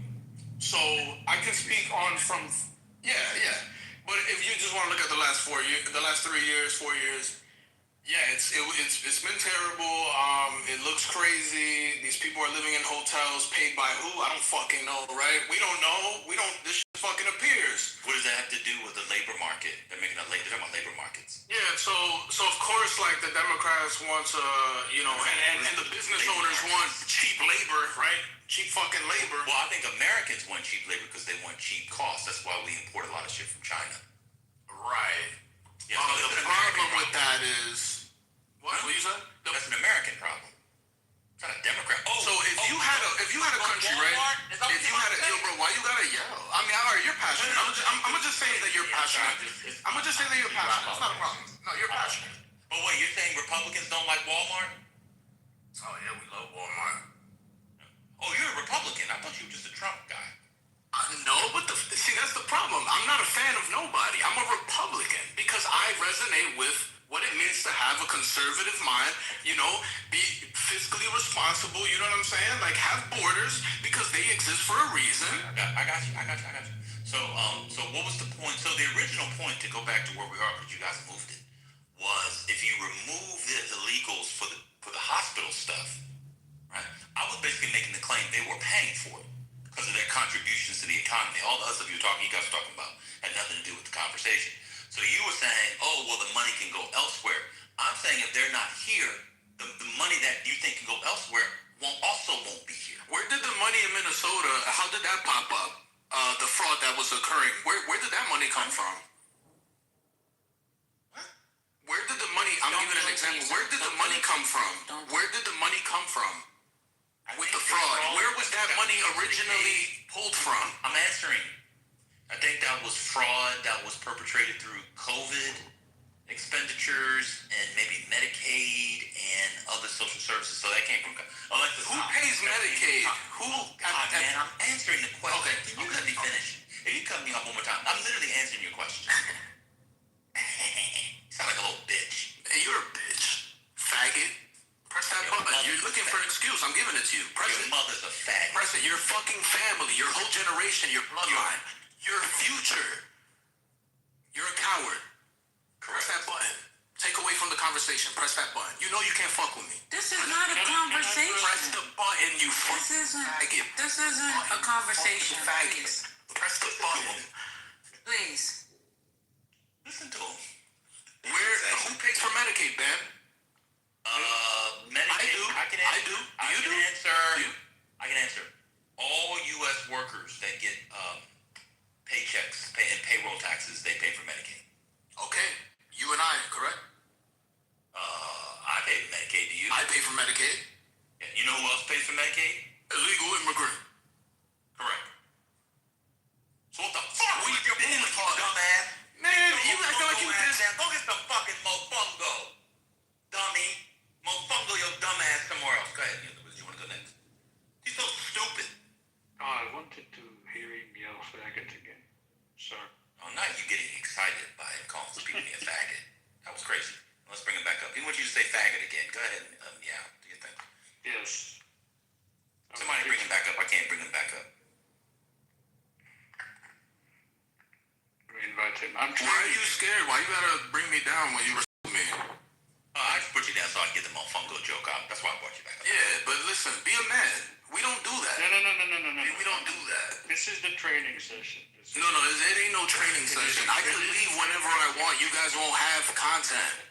You won't have content because you're fucking monotone in your voice. Nobody wants to hear that, Neo. According to these studies, we have a report on the United States, and I don't live there, but I am obsessed with the government of the United States because shut the fuck up. You guys are pussies. No, shut the fuck up. The F word. I'm younger than you. I'm better than you. I'm looking at you. No. Shit. You want me to say faggot? Stop playing with me. Run the country for us then, man. But you're not good enough to be in government. That's why you're here on Clubhouse talking shit. We pay for the fucking Medicaid, you fucking faggot. We pay for that shit. We pay for the fucking systems and programs that bring the fucking illegal immigrants here in the right way. You fucking faggot. You ignorant bitch. Oh, fuck out of here. Read a book. Read a book. Read a book. He's training an AI voice thing so he can have different people saying faggot.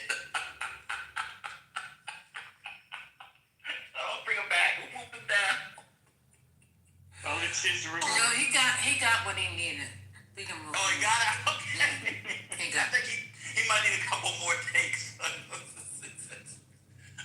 are we doing? Like, what is happening? Like, I was insane. Oh, God. Oh, no, that was funny. Oh, man. The markets really think the war is coming to an end. I don't know if you guys are following the It's market. green. And oil went down to only 99, so that's good. I guess it's still too high. And the Brent's all the way down to 100. So now WTI and Brent are only $1 apart, which is crazy. So maybe the Iranians really did ask for a ceasefire. Oh, I don't know. Were there any attacks? Oh no, they hit a thing yesterday, right? They hit a.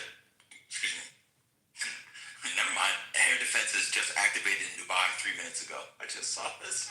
Yeah, there is no basis. The market is moving in a. The narrative is completely disconnected. That's crazy. Nina, come back up. Mino, white, Mino, black, Mino,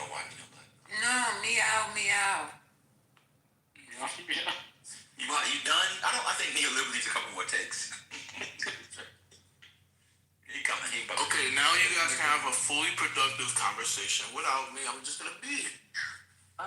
You here, we can go back to the recording because we haven't finished the oral arguments. He's just he's just doing too much. Go ahead, Patty. Yeah, we were having content before you came in.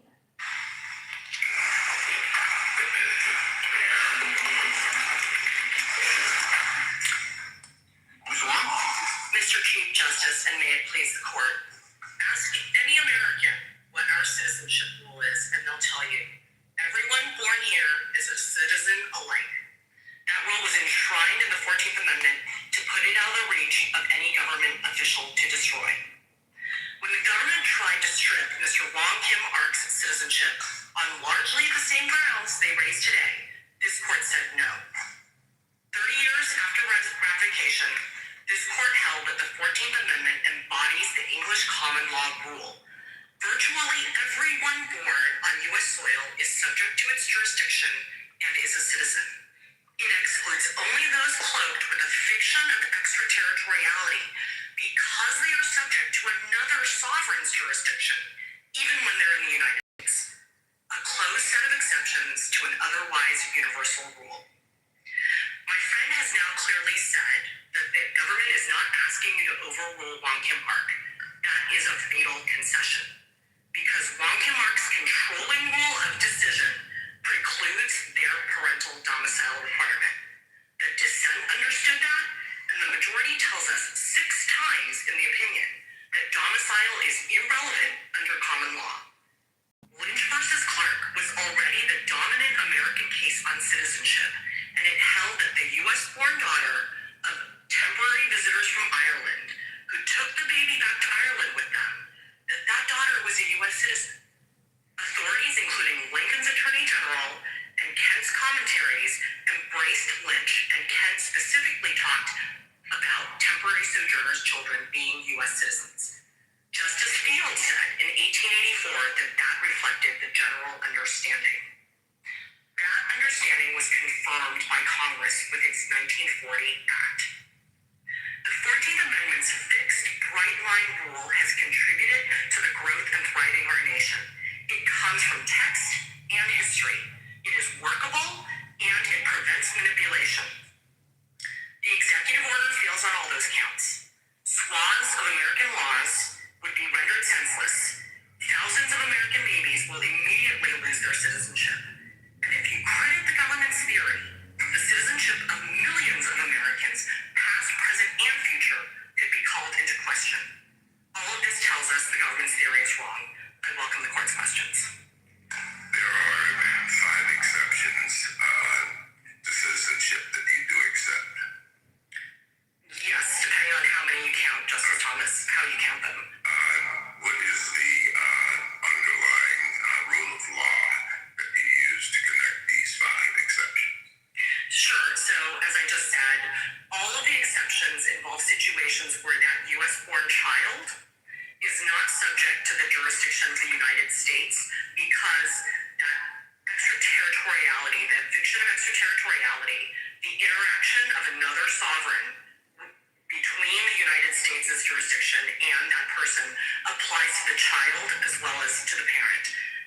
Everyone else born in the United States is subject to the United States' jurisdiction. To answer Justice Barrett's question to my friend, that's what sets those exceptions apart from other U.S.-born persons. We've heard a lot of talk about Wong Kim Ark, and you dismiss the use of the word domicile. It appears in the opinion 20 different times, and including in the question presented and in the actual legal holding. And the government doesn't want it to be overruled because it willing to rely on that particular fact in that case. Isn't it at least something to be concerned about, to say that since it's discussed 20 different times and has that significant role in the opinion that you can just dismiss it as irrelevant? Well, Mr. Chief Justice, I think we have to look at what the controlling rule of decision is in Wong Kim Ark. Justice Gray takes pains in the majority opinion to set out his analysis. He first starts with the premise that in construing the 14th Amendment Citizenship Clause, we look to the English common law. That was the rule that applied from the colonial era on, at least for the colonists and for European immigrants. He then says, look, Chief Justice Marshall tells us in the Schooner Exchange what subject to the jurisdiction means. Again, looking to the English common law. Under English common law, if you are born in the dominions of the sovereign, you owe natural allegiance. And those who are present in the dominions of the sovereign owe temporary allegiance for as long as they're present.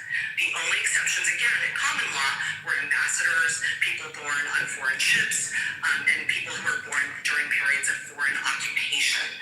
He then gets to the government's favorite page, 693, where he says, look, we have had this rule in the United States as to citizenship, at least for white Americans, from before independence. The purpose of the 14th Amendment was to embrace that universal rule of birthright citizenship, to embrace and incorporate the common law exceptions with the single additional exception of the pre-existing exception for tribal Indians that we had in the United States, which is an analogous exception, and that's the closed set of exceptions. You can't make sense of the holding of the case without looking to the controlling rule of decision, which is the common law. And I think my friend agrees that under English common law, domicile was not relevant, and the children born to temporary visitors in the territory of the sovereign were always considered birthright citizens. Well, Ms. Warren, I mean, everything you say strikes me as, yeah, that's the way I read it too, but then what are those 20 domicile words doing there? Like, you can, take some of them and say, I don't know, they were just summarizing the facts of the case, but not all of them. And why did they keep on, why did they sprinkle that in the opinion? Well, I think, again, those were the stipulated facts in the case, and it's clear we have textual evidence in the majority opinion that they were simply saying this is an a fortiori application of that controlling rule that comes from the English common law. Justice Ray writes, again, after setting out the English common law rule and the exceptions, with the single additional exception for children of members of Indian tribes, that the amendment in clear words and manifest intent includes the children born within the territory of the United States of all other persons of whatever race or color domiciled within the United States.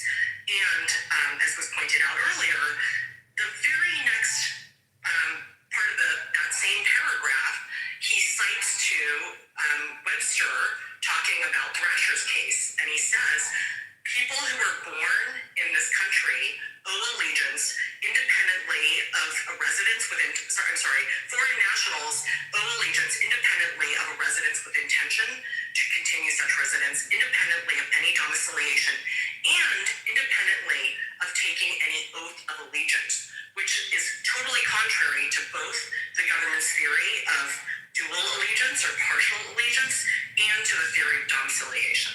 I mean, I might agree with you if domicile had simply been sprinkled in the opinion, but in Wong Kim Ark, it's a long opinion, but it begins by saying, here's the question, and it ends by coming back to the question.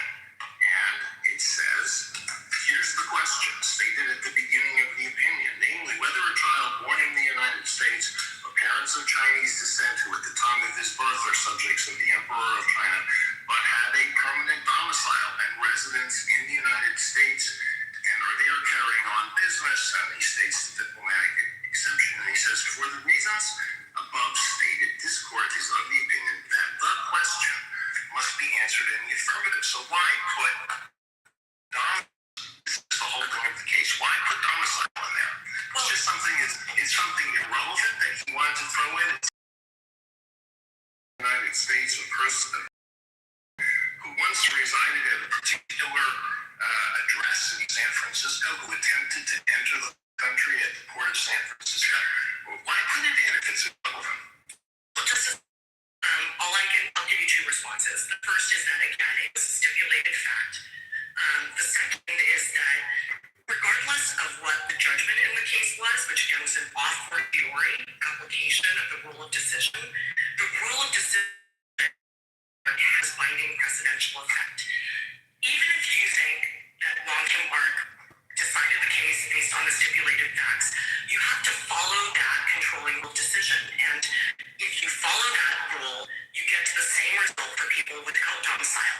Wong Kim Ark says 6 times in the first parts of the opinion, as well as on the page the government focuses on, that domicile is not relevant.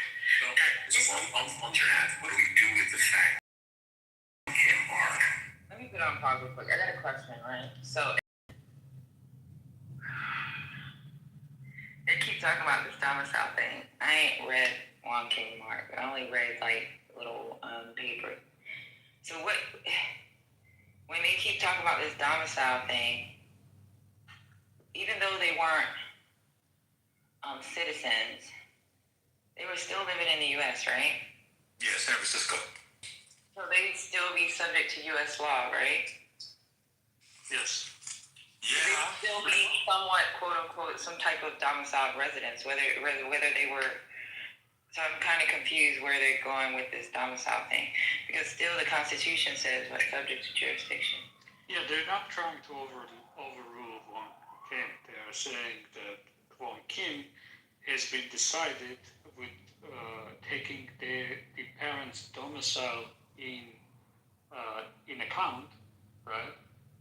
So future law should clarify and take similar cases with domicile also in account, right?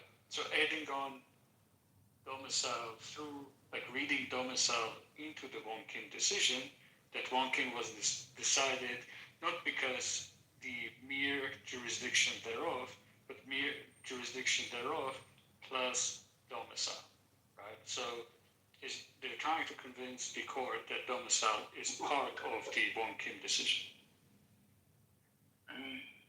So in that decision, did it have anything to say that said that they had to stay forever, like some type of intent to stay in the United States forever? Well, I haven't read I have read, but I just don't remember. But the fact basis is that the Wong Kim Ark's parents, effectively, they did have a domicile in the United States. They had businesses in the United States, right?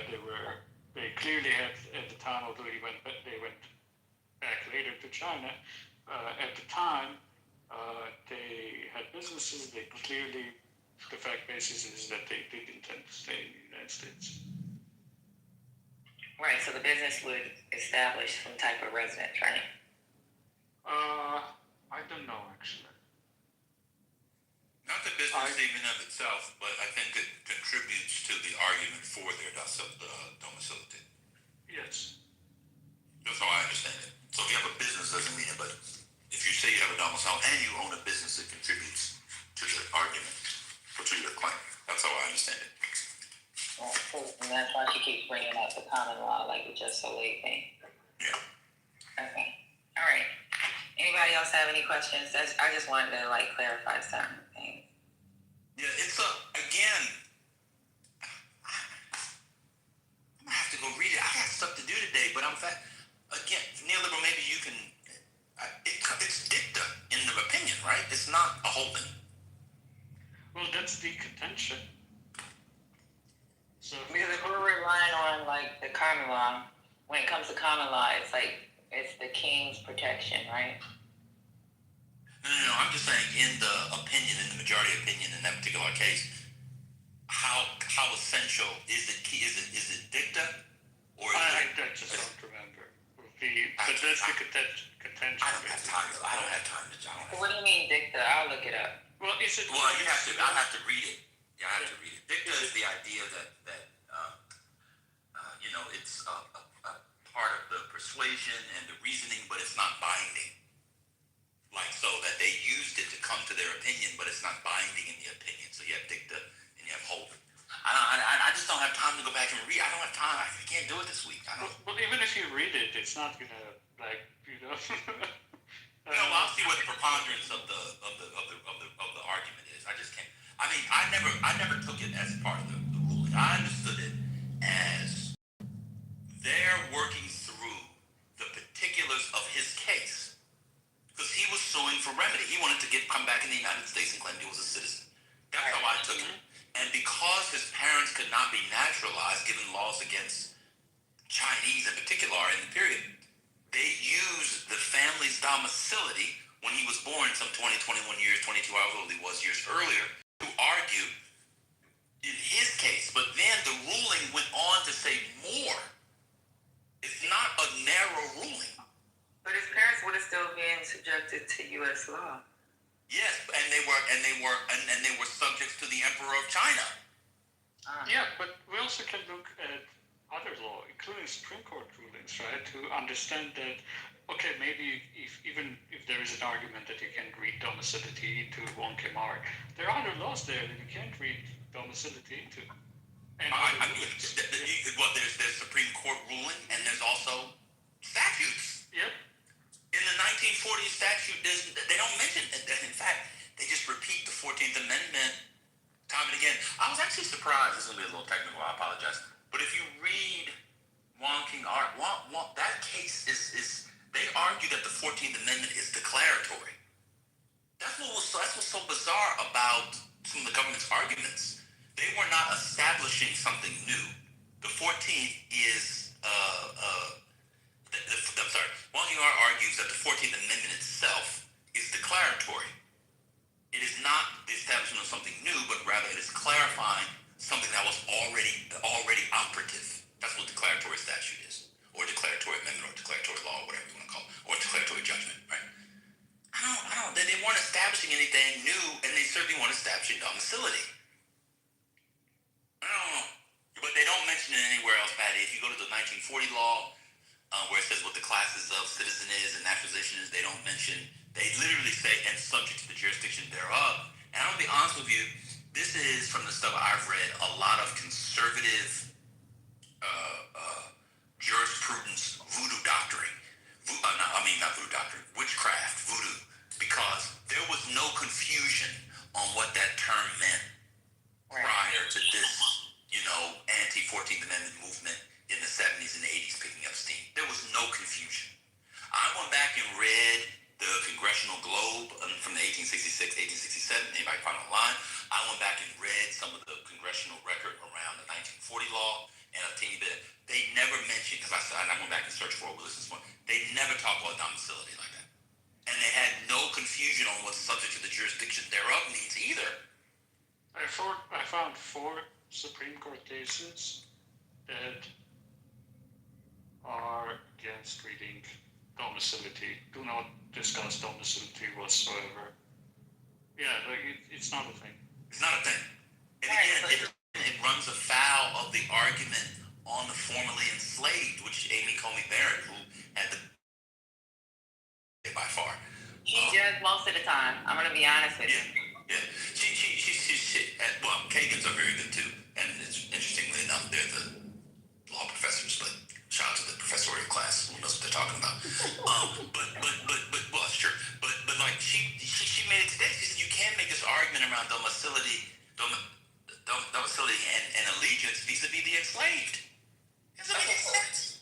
They're arguing all this, but the one thing that keeps being brought up is like, if you're born in the U.S., you're a citizen. And then the other word is jurisdiction, subject to jurisdiction. Born or naturalized, yeah. Because of the Constitution, because of the amendment. Wait, say that again?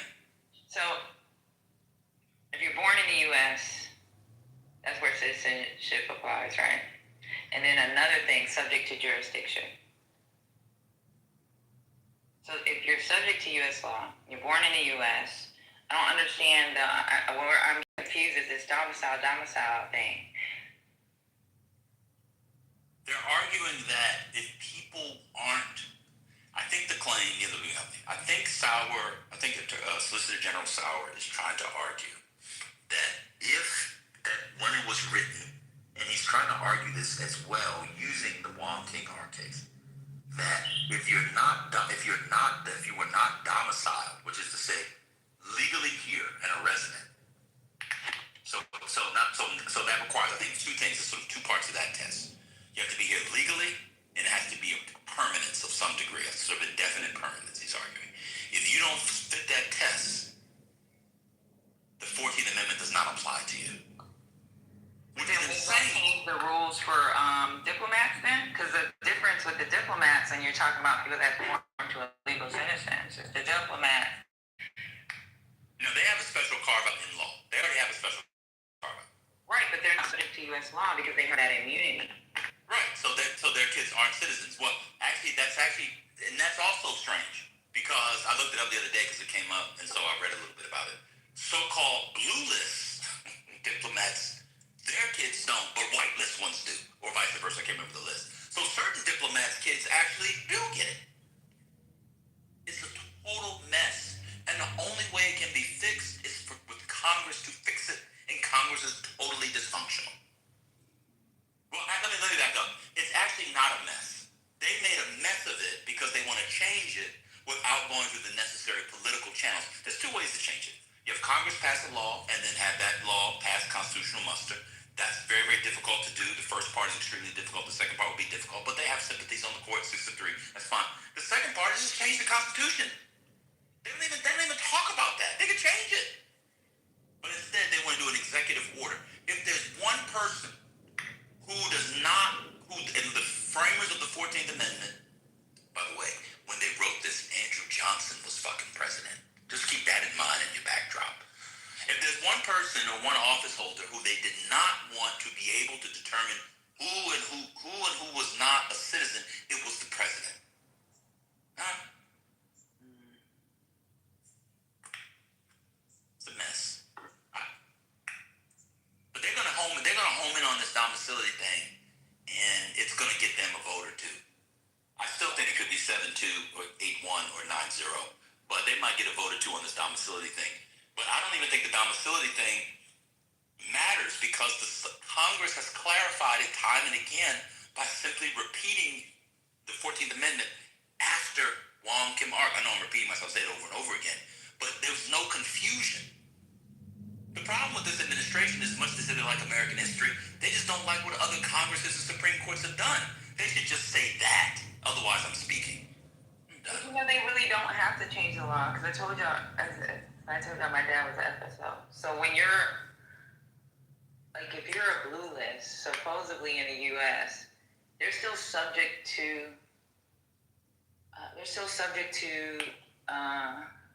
the law. There's no immunity for them. Only if it's like an official act, like the president. If it's an official act within their capacity for the country that they're representing, then yes, they may be immune. Maybe. But if it's like personal, your kid goes steal a candy bar, then your ass is fucking your kid. And if you go steal a candy bar, then yeah, you're subject to whatever criminal laws in that area. So I understand that. No law has to be changed on that piece. Now, I don't know if they would be subject to federal laws, though. They might be subject to state law. I don't know.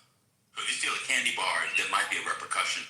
But I think with federal crimes. Yeah, but with the blue list, yeah, they're subject. With the white list, those guys get all types of protection.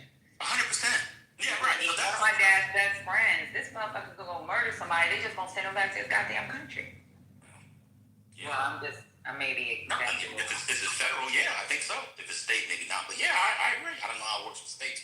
Maryland probably has a special thing because they all live in Maryland, Virginia. But the domicility argument, it's just a strange thing, because I remember when I read it, I said, man, because they're trying to establish, because there was a question of why weren't they citizens? And this is what the government brought up in the case. Why they? It's because they couldn't become citizens. Because at the time, like, I'm gonna just give people the dates. It's starting to get confusing to me. I think I got too much shit going on in my brain. No, it's only confusing. You're right, because you kind of weren't talking through with us earlier.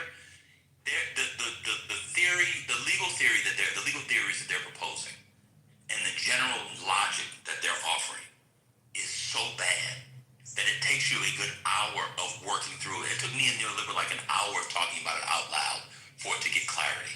And you won't get clarity. You have to give up. It's literally that bad.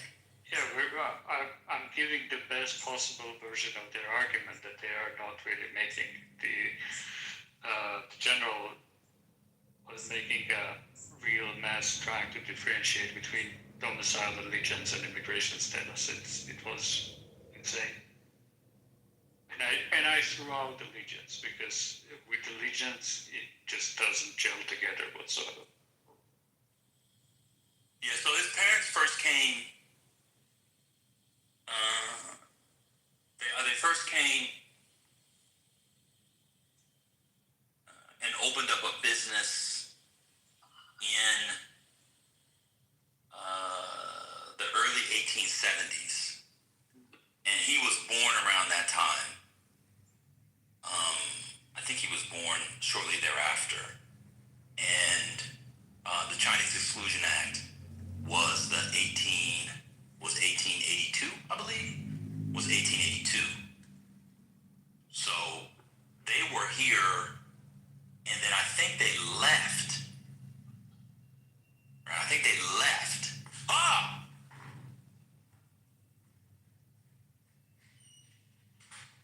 And I think they left. And he tried to get back in and claimed he was a citizen.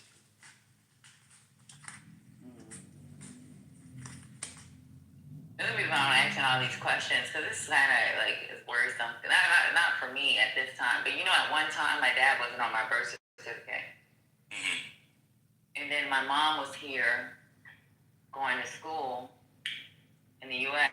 and she got pregnant with me, so she never added my dad until like later on. It's like there are kids out here that may have a citizen parent, a parent that's a U.S. citizen. They may not have their parent on their birth certificate because they weren't married at the time. Even though they got married later, it was not a big rush for them to do something like this until the first meeting. Oh, here it is, Patty. Here it is, right here. Patty, that's the shit that's crazy. Here it is, right here, Patty. The reason why I had Neil, I don't know if you know about this statute. I forgot about this. It was called the Naturalization Act of, and it limited who could be naturalized as citizens to white people and persons of Africa. And so it was a way to incorporate the formerly enslaved people of African descent to be naturalized, right? So they wanted to extend certain naturalization and rights to black immigrants and formerly enslaved persons. So his parents were never eligible for naturalization. That's why the domicility part is key to the ruling. Is key to the ruling on his citizenship, but it's not key, as my understanding is, don't get me wrong, as a general matter. They were not limiting it to the domicile. And yeah, I agree with you. We should drop the allegiance. The allegiance thing makes no sense. It's very difficult. You're confused because the guy's making no sense. Yeah, it's not.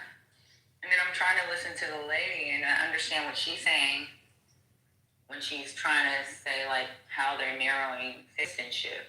But listening to the guy before and then them bringing up the Chief Justice is bringing up the domicile piece, I don't understand where I'm getting confused is how do they determine domicile when you bring up you're born in the United States and then you're subject to the laws and jurisdictions. So I'm just so confused because I'm like, what the fuck? Why the fuck would they keep bringing this up? If that's the whole case, if the Constitution is saying you're born in the U.S., number one, and you're subject to laws, then guess what? You're a fucking citizen. No, they're bringing it up because they're saying that the 14th, through their peculiar, idiosyncratic, and one might argue, I don't know, whatever way of reading the Wong Art case, they're reading that the illegal immigrant and people here on temporary visas are not domiciled. And since they don't pass that test, and the illegal doesn't pass both portions of that test, they're not here legally, the undocumented, they're not here legally, and they're also not domiciled. Right? Because they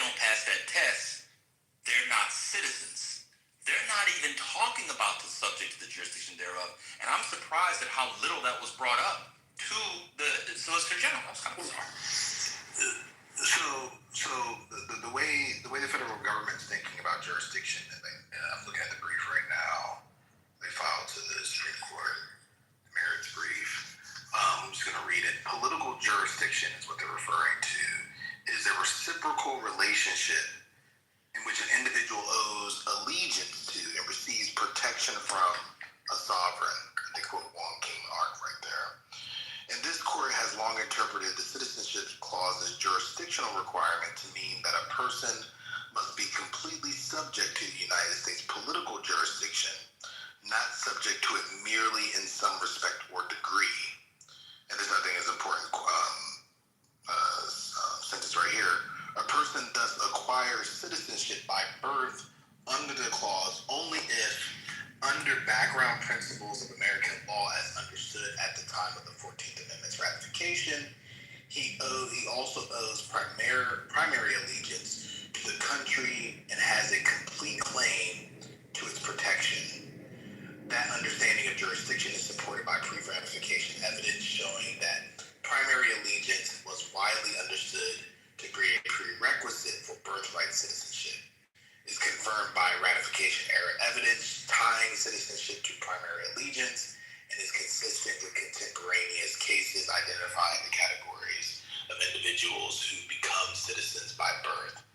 And to your point earlier, Ben, complete protection, complete claim to its protection, then of course that would exclude black folks. It would exclude a lot of people actually, I think, because, what is the scope of that protection and what kind of legal context would that protection apply?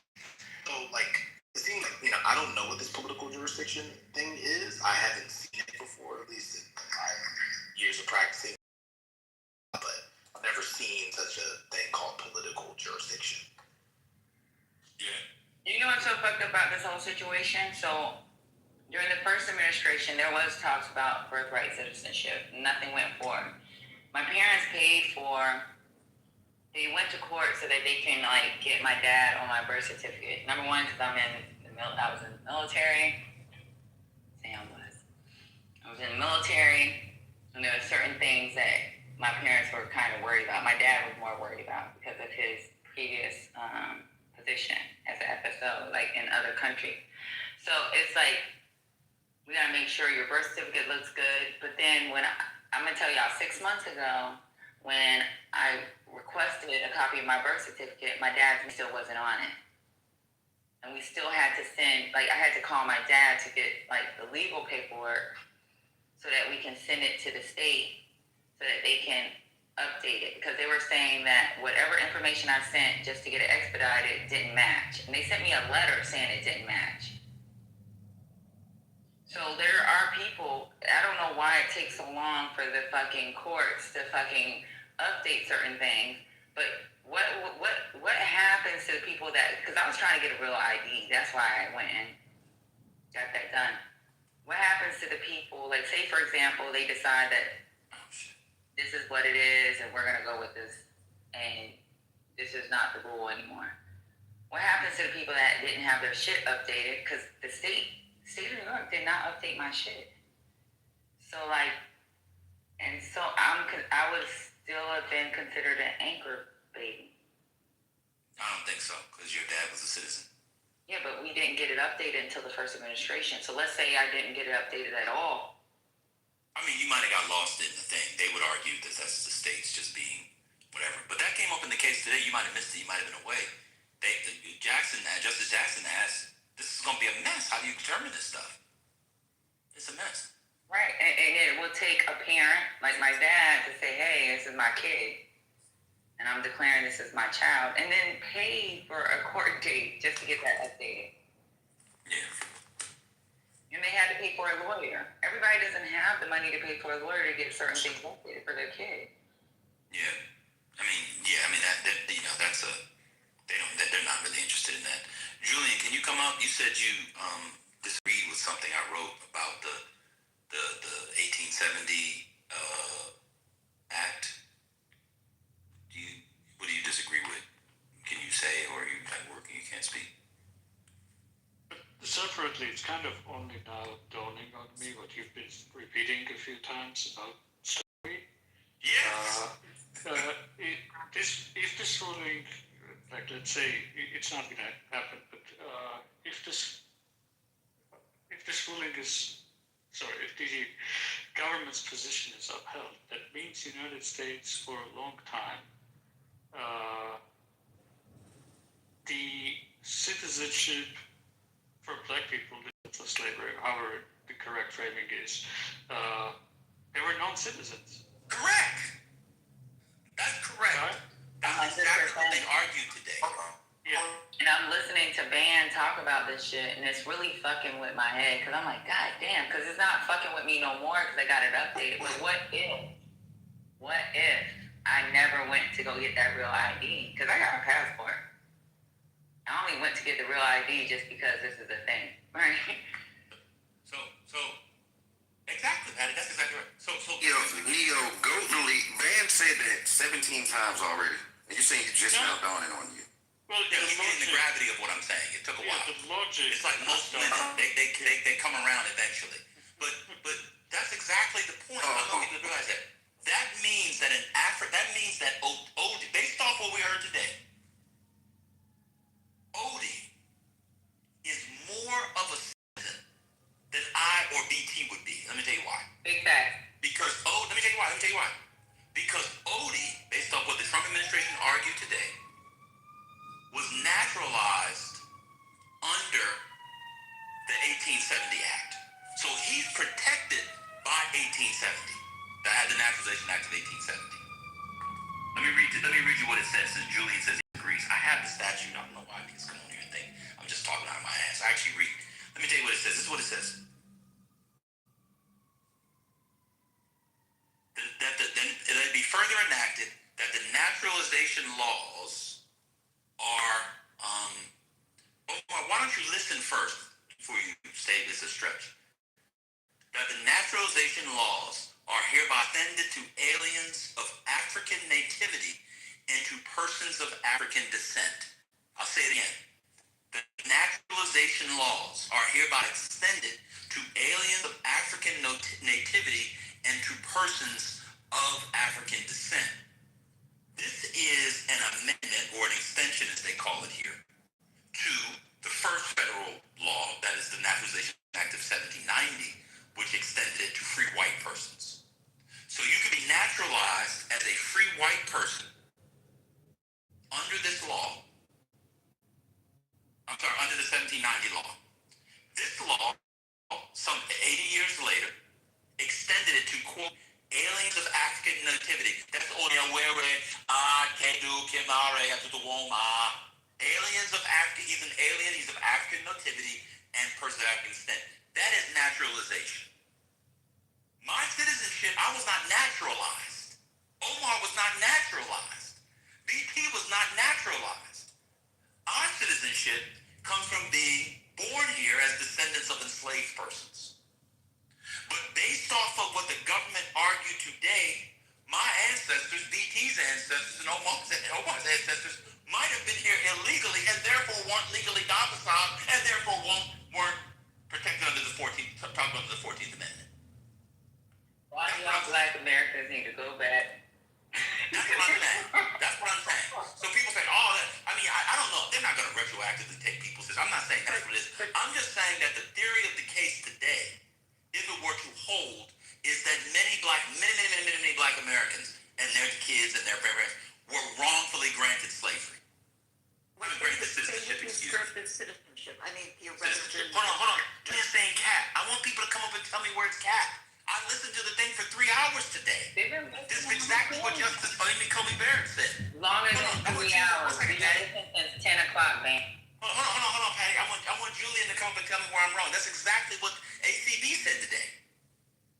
There were enslaved persons. Omar put the number right. Up to 10% of us come from people who were brought here illegally, unlawfully, child to sweep, after January 1, 1808. That's human trafficking. They're illegal. So they weren't legally domiciled. Based on what the guy argued today, that person and her descendants were not covered under the 14th Amendment. Julian, just come up and tell me where I'm wrong. We listened to it today.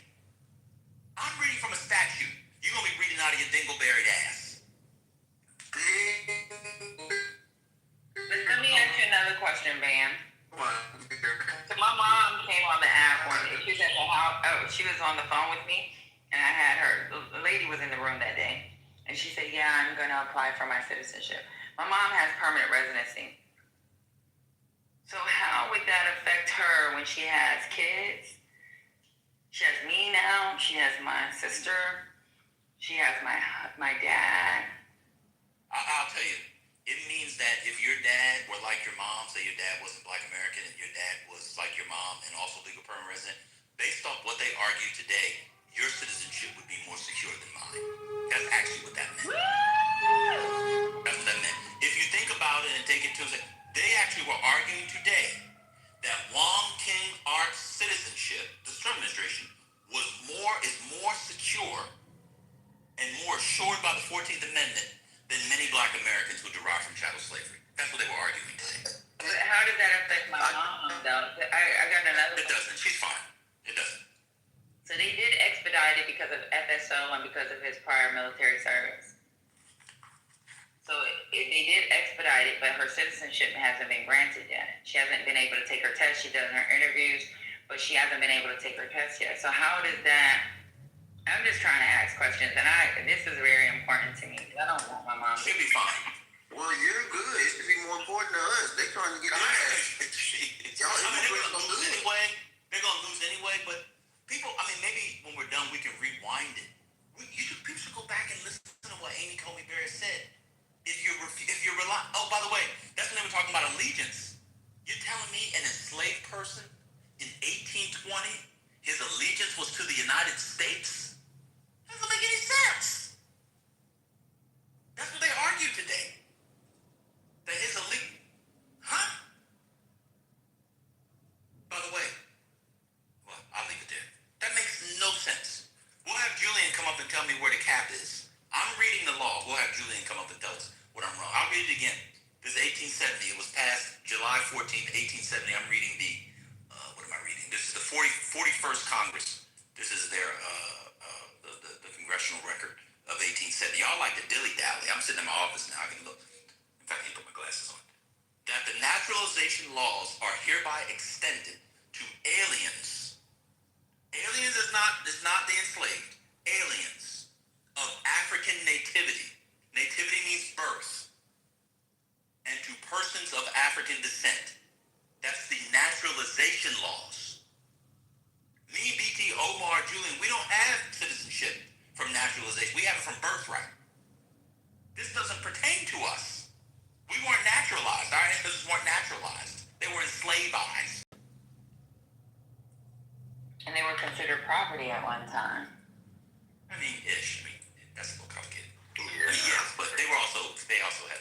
But property is what brought about 13th and 14th Amendment, right?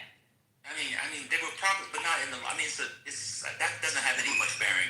That doesn't have any bearing on this particular thing. So why wouldn't it have been without the 13th and 14th Amendment? Because, if you're considered property at one time, or your parents were great, whatever, I don't know how far back, were considered property, they weren't considered citizens. And then the 13th and 14th Amendment is what gave them their quote-unquote citizenship, overturning Dred Scott, right? No, but those aren't the only two categories. There were white people who weren't property or citizen too. There's other categories. They kind of sat in the betwixt and in between. But vis-a-vis the Constitution, they were considered persons. They weren't counted as such. Also, I think the property. I've been trying to get in, but I didn't want to go over Patty. No, just so that we can go over Yeah, I was going to say, I think the property issue, on this matter, goes more to the matter of personhood, which is, I think, a little bit of a distinct category from citizen here, which is, I think goes into what Van's talking about. I don't think it's, particularly apropos for this conversation. Typically, when we're thinking about, property, we're talking about, personhood, and even that was a little complicated, especially in the 19th century, because, Black people weren't considered property for purposes of, criminal prosecution, for example.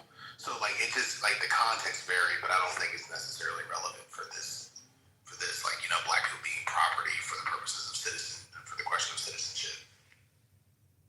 But property is what changed your citizenship, correct? You said property is what? I'm not you mean by that question? Property Going from property to being a human being that has quote unquote domicile. So for example, I think what would be more appropriate rather than thinking about just like the presumption is that all black people, for example, were enslaved persons. So like if you leave that out, right, like this like bracket enslaved persons, think about black free people, right, who were undoubtedly citizens. You know, that's why I'm saying like the slavery question, or rather, I shouldn't say the slavery question, but like black people being property doesn't necessarily have to factor in here because you had to get black people who weren't property, they were free people, and we would still have a question of citizenship on the table. But okay, so this is why I'm saying that. The only reason why I bring up property is because of the Dred Scott case. And then What is that? What do you mean? So with Dred Scott, he had to be returned because he was considered quote unquote property, right? He wasn't considered like a human being or a citizen because of this quote unquote what they want to keep talking about with domicile. Even though he was subject to. Well, he was never claiming to be a citizen. Okay. Yeah, the property thing will throw you off because the free blacks. You had blacks who weren't citizens. Right, and then even with the free blacks, they weren't considered citizens because there was no such as a 13th or 14th Amendment. Right, but they weren't. Well, some were. It's very complicated, but they also weren't property, is what Black freedom is saying.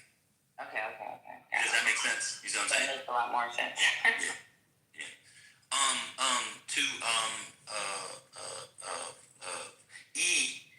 Some women, very few, but some women did vote in 1870.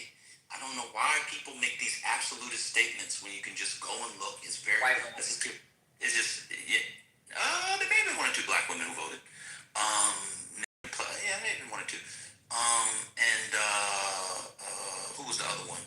Did Julian come up? Because Julian said I was getting it. I don't know why the 1870 law. It says it right there.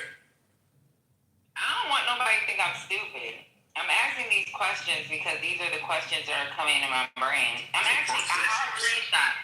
They're coming in. I put them in my notes when they're talking.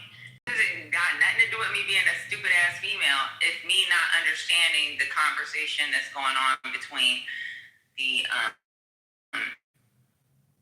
Supreme Court justice and the people that's fighting the case. So or arguing for the case. No, I just want everybody to understand it. I don't understand. I can't fathom I can't understand when in my brain, and it's what I've been brought up to know, is just so they make sense. And if you're subject to jurisdiction, then guess what, motherfucker, you can go to prison, or you can go to jail, and you're born on the U.S. soil. You're a citizen. That's it. That's all it's been for me all my life. Listening to these oral arguments,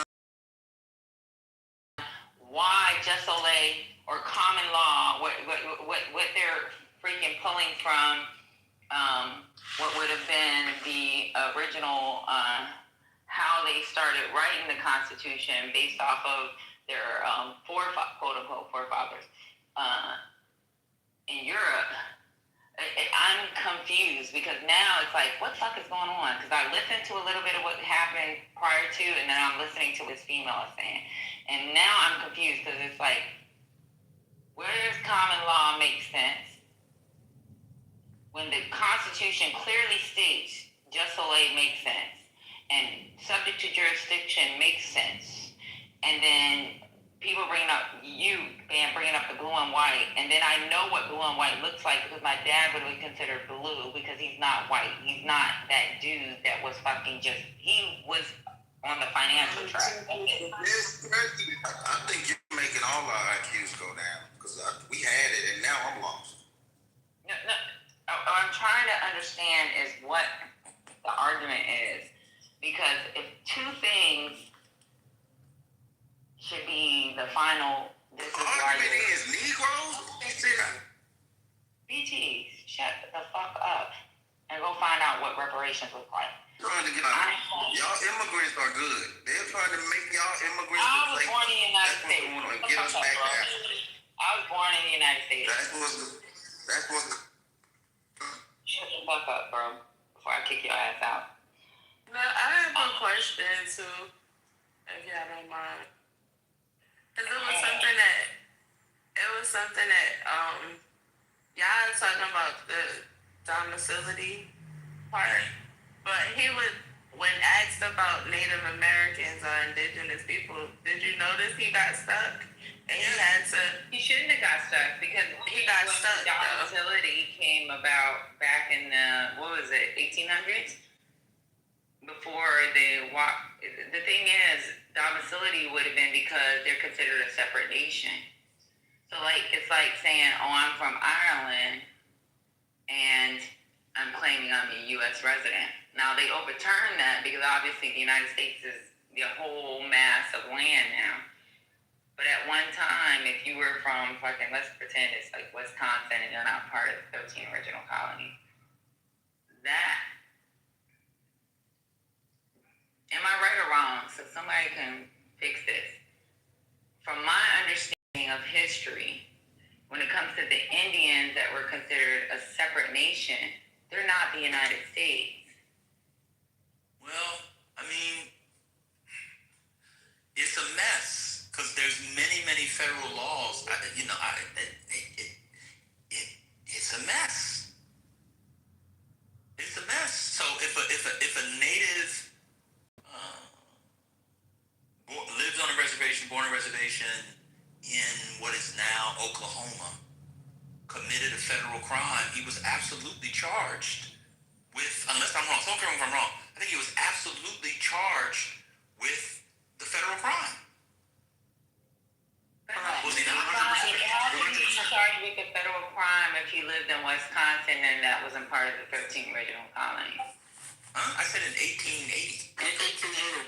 And the reason why he would have been charged with a federal crime is because the federal government had jurisdiction.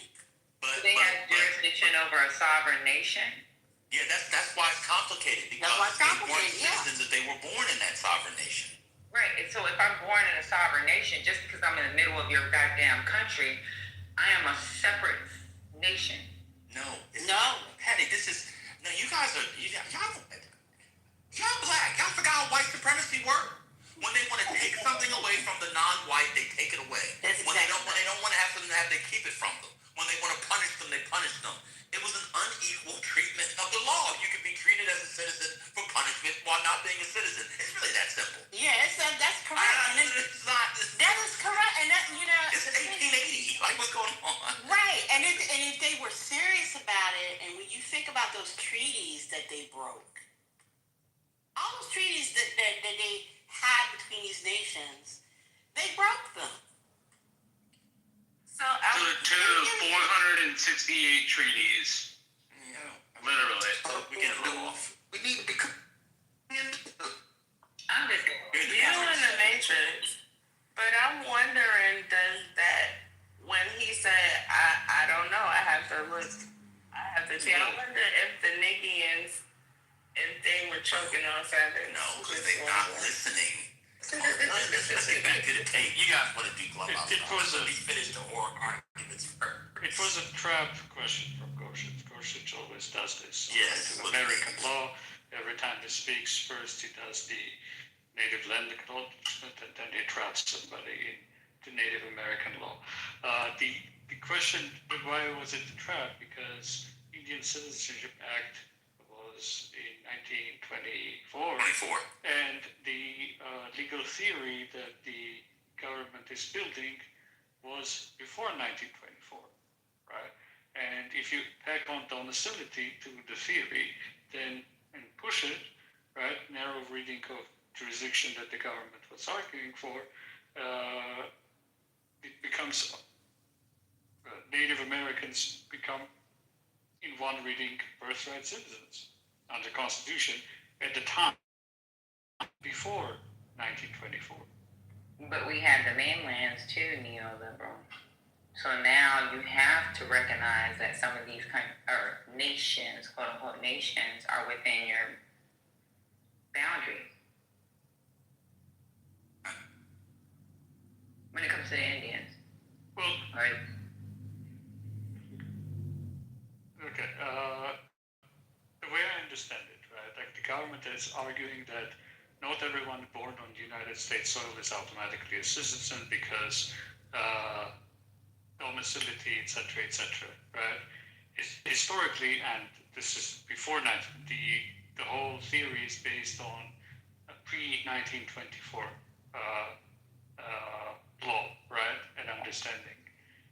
So old cases treated them differently because tribal sovereignty, right?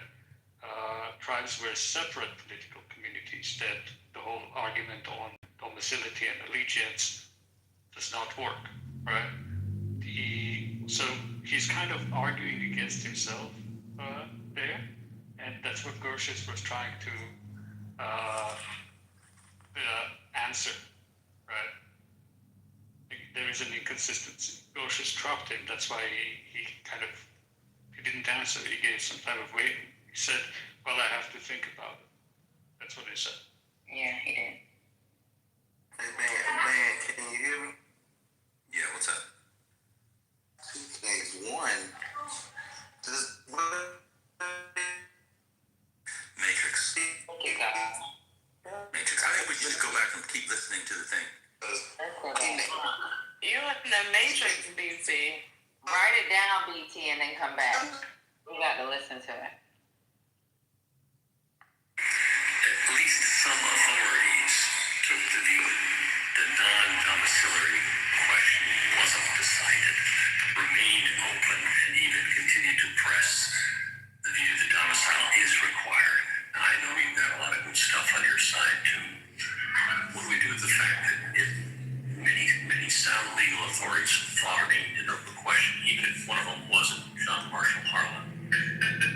I liked your example from Justice Harlan's lecture here in D.C. So here's what I would say. All of the government citations in their brief generally either were rejected by Wonk and Mark expressly if they predated Wonk and Mark. I'm trying to understand how the legal community understood what happened in Wonk and Mark. It just seems to me it's a mess. So maybe you can persuade me otherwise. I think I can, Justice Gorsuch. First, as to the post-Wonk and Mark authorities that the government cites, each one of them is inconsistent with Wonk and Mark's reasoning or doesn't mention it at all. Most of them have very little reasoning at all. And in contrast, what we have on our side, post-Wonk and Mark, is numerous federal court decisions around the time of Wonk and Mark, between ratification and Wonk and Mark, that said that domicile is not relevant. They cited Lynch versus Clark, which again was about the daughter of temporary sojourners. We have the 6th edition of Kent, which was cited in Wonk and Mark, and of course was then cited after Wonk and Mark was decided by many authorities, again discussing temporary sojourners. Anyone who wanted to know what the law of citizenship was under the 14th Amendment after Wonk and Mark would go to the 6th edition of Kent, where he says in that footnote on page 38 that the rule was Lynch versus Clark and temporary sojourners' children are U.S. citizens. We have members of Congress speaking on the record on debates on immigration laws where they were finally passing these immigration restrictions that Senator Cowan wanted. And they all stated either that Lynch was the rule, that Attorney General Bates had stated the rule, again citing Lynch, or Kent, and stating the rule that everyone born in the U.S. is a citizen, and saying, look, children of Chinese immigrants, these immigrants who are unwelcome, these immigrants that Congress is now trying to bar from entering the United States, if their children born in the United States are citizens. We have an 1896, so a couple years before Wonk and Mark, 1896 State Department regulation, which said that U.S.-born children of foreign nationals are U.S. citizens, accepting only the children of ambassadors. And then you have Marshall Woodworth, who is a U.S. attorney who writes in a law review article that he's talking specifically about temporary sojourners' children, and he says, I don't think that's a good rule from a policy perspective, but that's the general rule. And so this one, can I offer a possible explanation for why Justice Gray made a point of putting domicile in what he said was the holding of the case? And it is this. Wong Kim Ark and his parents, had they come to the United States from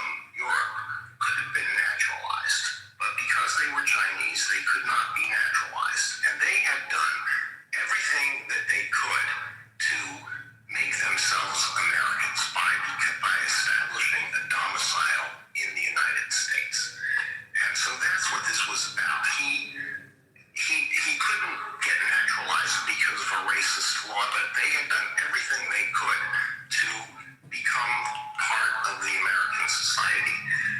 At the same time, there were many, many men who were horribly exploited, brought to the United States to work on the Transcontinental Railroad, to work in mines. They were worked to death. They were treated horrifically, but they were overwhelmingly men. That wasn't an indication that they would stay here, they could stay here, they didn't have permanent homes. And the opinion is drawing a distinction between those two categories of people who would have been well understood at the time when Wong Kim Ark was decided. No, Justice Alito, I don't think that's a plausible explanation for why domicile is mentioned in Wong Kim Ark, because again, the controlling rule of decision based on the English common law and cases from Schooner Exchange to Lynch versus Clark to State versus Manual, which was the North Carolina decision that said, look, the rule in the United States from independence on has been the English common law rule. That explanation would be inconsistent. Isn't that explanation? I take Justice Alito's point, and I think he actually makes a good one in the sense that it could be that Justice Gray emphasized domicile to help the public accept the outcome of this case. You're suggesting that the emphasis on domicile wasn't saying you had to be like a foreigner who is doing everything they can and who can't be naturalized, but he might have emphasized those facts in this case precisely because Chinese immigrants were wanted, precisely because he had to get this out into the public, and people were going to say, whoa, you're saying these people have to, this baby has to be citizen?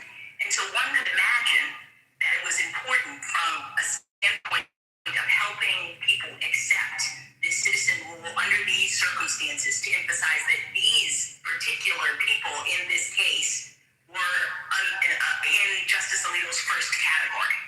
I think that is very possible, Justice Jackson, and as evidence of that, I would point to the fact that if you look at the briefing in Wong Kim Ark, you'll see that even though the parties had stipulated in court that Wong Kim Ark's parents were domiciled in the United States, when the case came to the Supreme Court, the government's brief argued that it was impossible for Chinese immigrants to have domicile because they expressed the view that was common among people who opposed immigration by Chinese nationals to the United States. There was a common view that Chinese people were inherently temporary sojourners in the country. And so I do think it's possible, Justice Alito and Justice Jackson, that he was trying to dispel that notion and tell the government. That at least it reads as though he's trying to calm everyone down. These particular people were domiciled, but we're following the English common law rule. And when you look at the English common law rule, domicile is not a factor. That's right. I think, who knows why the majority opinion mentioned domicile. We know it's a stipulated fact. We know the government tried to renege on that stipulation and rely on this assumption on the part of anti-Chinese advocates at that time that Chinese people couldn't form a domicile in the United States, and he followed the English common law rule. Ms. Michael, I just wanted to ask you a question about how the exceptions fit within the general rule. Yeah, pause You've it. called them exceptions, and some of the common law sources call them Pause exceptions. it. What people just heard and may have missed, but I caught it, was an over-prepared, over-educated, probably very smart lawyer in Cecilia Wang not listening to the judges and basing it. It was very Clubhouse what she did. She disagreed with what Alito was saying because it was Alito, and she thinks he's on the other side. And Jackson had to come in and save her. Because what Alito was saying, which is what I've been saying all day, the domicile argument only had to do, essentially what they effectively were saying, was how they were establishing Wong Kim Ark's parents because they were excluded from naturalization under the 1790 Naturalization Act and its subsequent updates, including the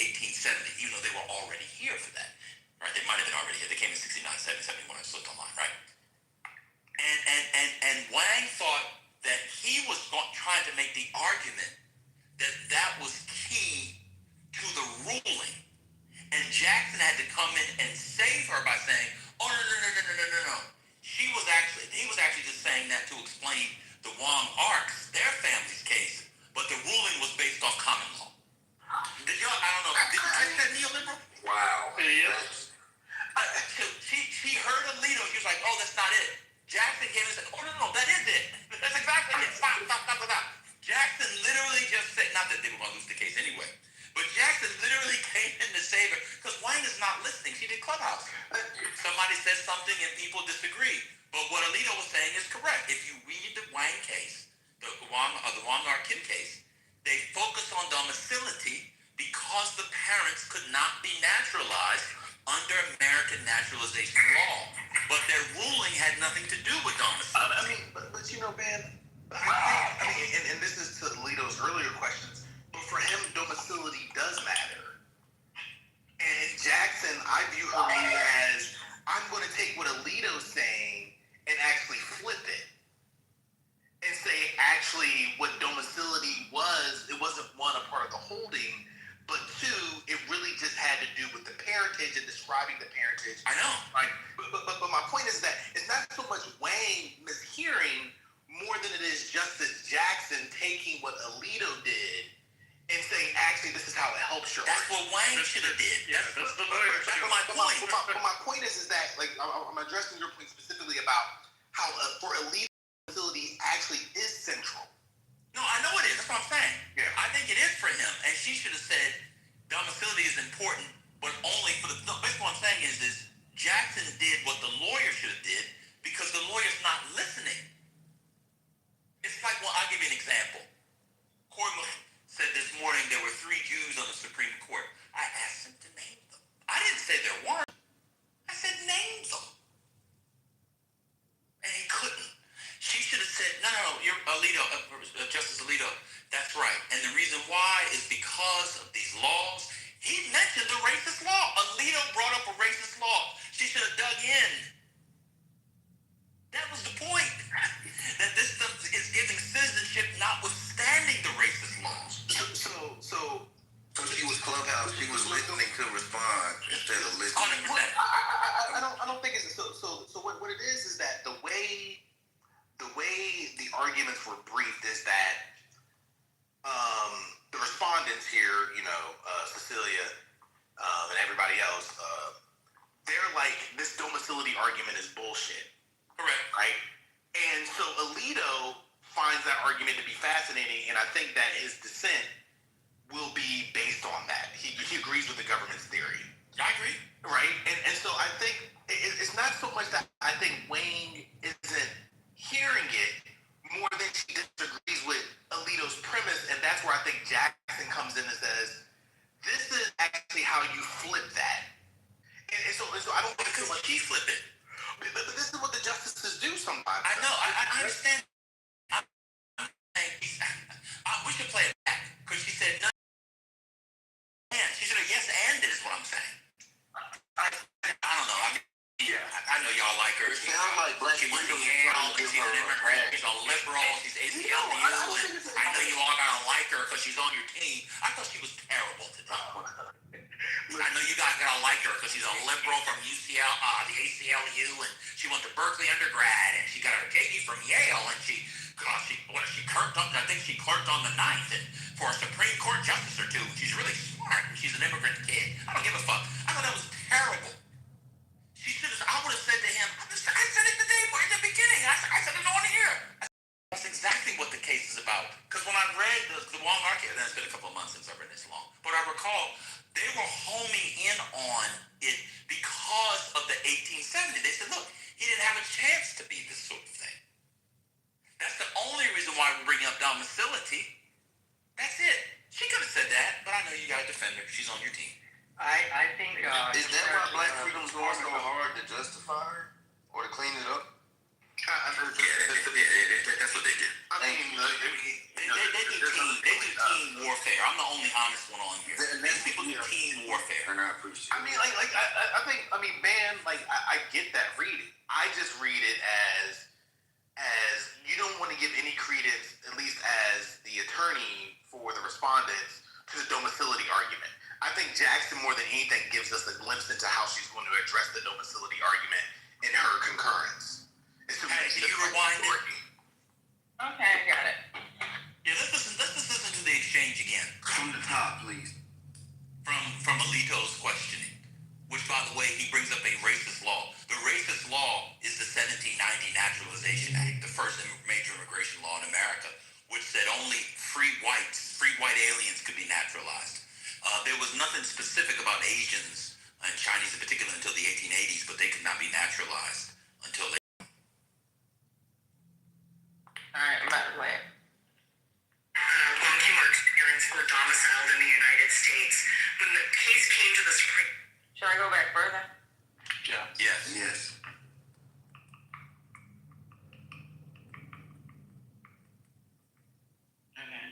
It's a good rule from a policy perspective, but that's the general... Hold on.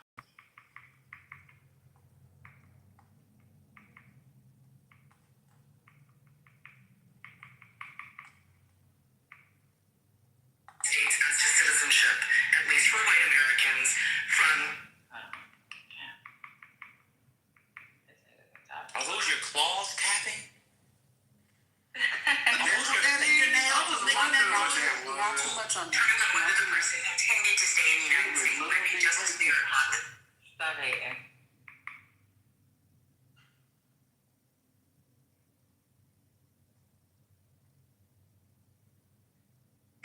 incorporating what we had previously said it meant. Page 572 of the congressional record directly addresses this. Oh, no, way before that. No, it's way after that. No, you're going way too far back. Senator Wade's proposal. So, but the based on the birth certificate. Government tried to strip Mr. Wong Kim Ark's citizenship on largely the same grounds they raised today. Go, keep going a little more. The 14th Amendment's fixed, bright-line rule has contributed to the growth and thriving of our nation. It comes from text and history. It is workable, and it prevents manipulation. The executive order fails on all those counts. Swaths of American laws would be rendered senseless. Thousands of American babies will immediately lose their citizenship. And if you credit the government's theory, the citizenship of millions of Americans, past, present, and future, could be called into question. All of this tells us the government's theory is wrong. I welcome the court's questions. All right, 5 exceptions. Pass this, Patty, pass this. You go to Alito.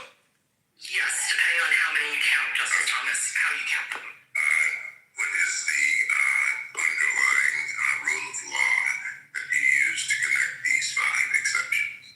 Sure. So, as I just said, all of the exceptions involve situations where that U.S.-born child is not subject to the jurisdiction of the United States because that extraterritoriality, the fiction of extraterritoriality, the interaction of another sovereign between the United States' jurisdiction and that person applies to the child as well as to the parent.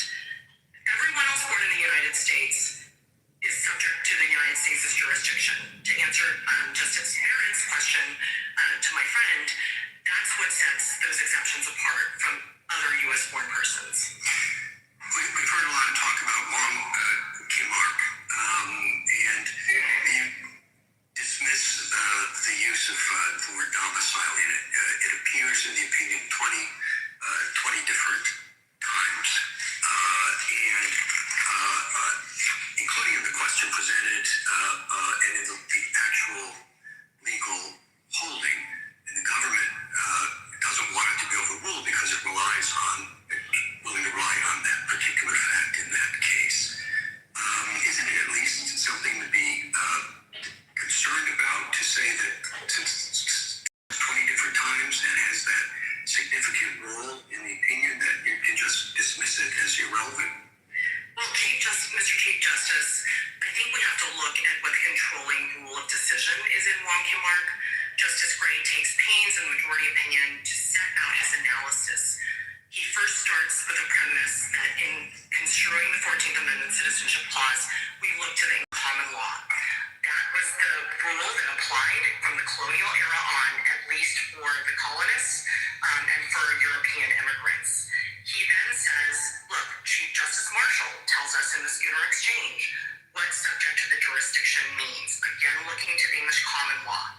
Under English common law, if you are born in the dominions of the sovereign, you owe natural allegiance. And those who are present in the dominions of the sovereign owe temporary allegiance for as long as they're present. The only exceptions, again, in common law were ambassadors, people born on foreign ships, and people who were born during periods of foreign occupation.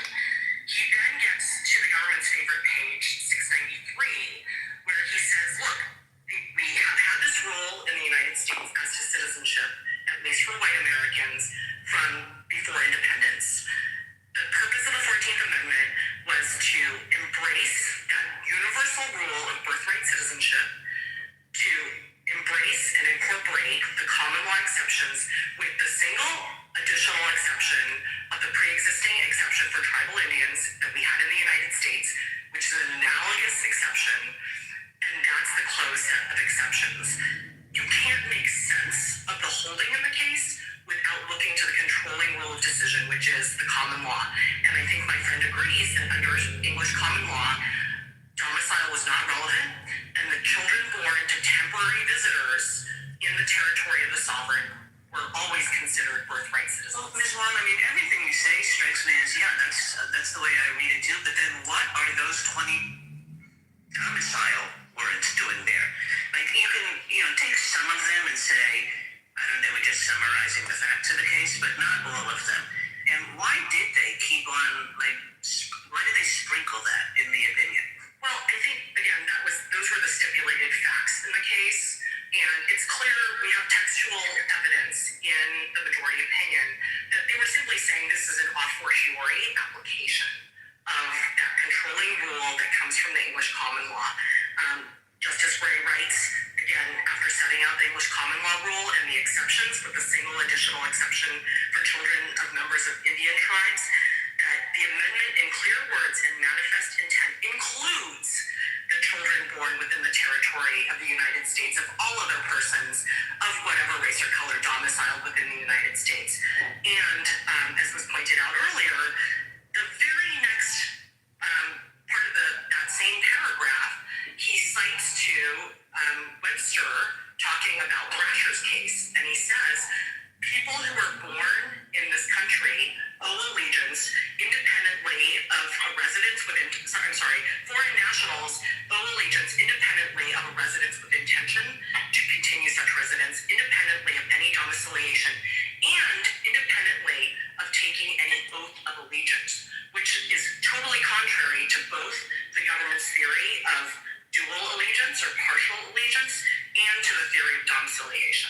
I mean, I might agree with you if domicile had simply been sprinkled in the opinion, but in Wong Kim Ark, it's a long opinion, but it begins by saying, here's the question, and it ends by coming back to the question.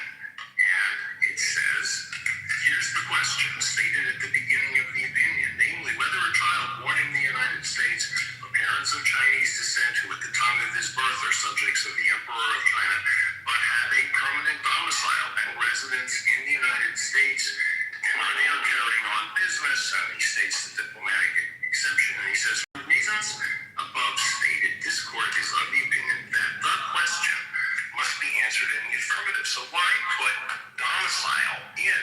Sometimes it's hard to figure out what is the holding of the case. Here he tells us this is the holding of the case. Why put domicile in there?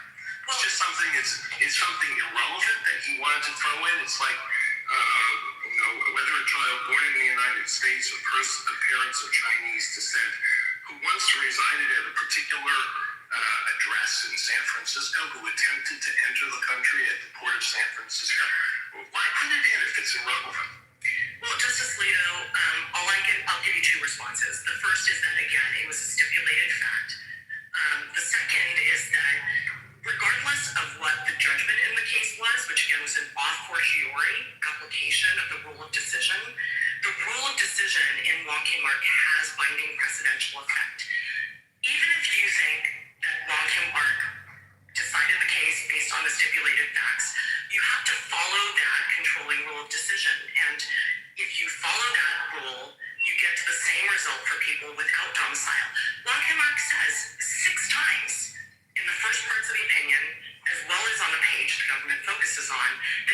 domicile is not relevant. On that, what do we do with the fact that after Wong Kim Ark, at least some authorities took the view that the non-domiciliary question wasn't decided, remained open, and even continued to press the view that domicile is required? I know you've got a lot of good stuff on your side too, but what do we do with the fact that many sound legal authorities thought it remained an open question, even if one of them wasn't John Marshall Harlan? I liked your example from Justice Harlan's lecture here in D.C.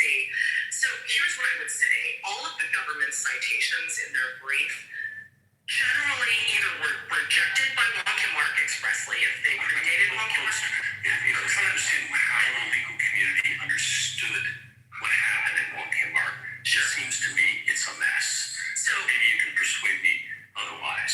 I think I can, Justice Gorsuch. First, as to the post-Wong Kim Ark authorities that the government cites, each one of them is inconsistent with Wong Kim Ark's reasoning or doesn't mention it at all. Most of them have very little reasoning at all. And in contrast, what we have on our side post-Wong Kim Ark is numerous federal court decisions around the time of Wong Kim Ark, between ratification and Wong Kim Ark, that said that domicile is not relevant. They cited Lynch versus Clark, which again was about the daughter of temporary sojourners. The sixth edition of Kemp, which was cited in Wong Kim Ark, and of course was then after Wong Kim Ark was decided by many authorities, again discussing temporary sojourners.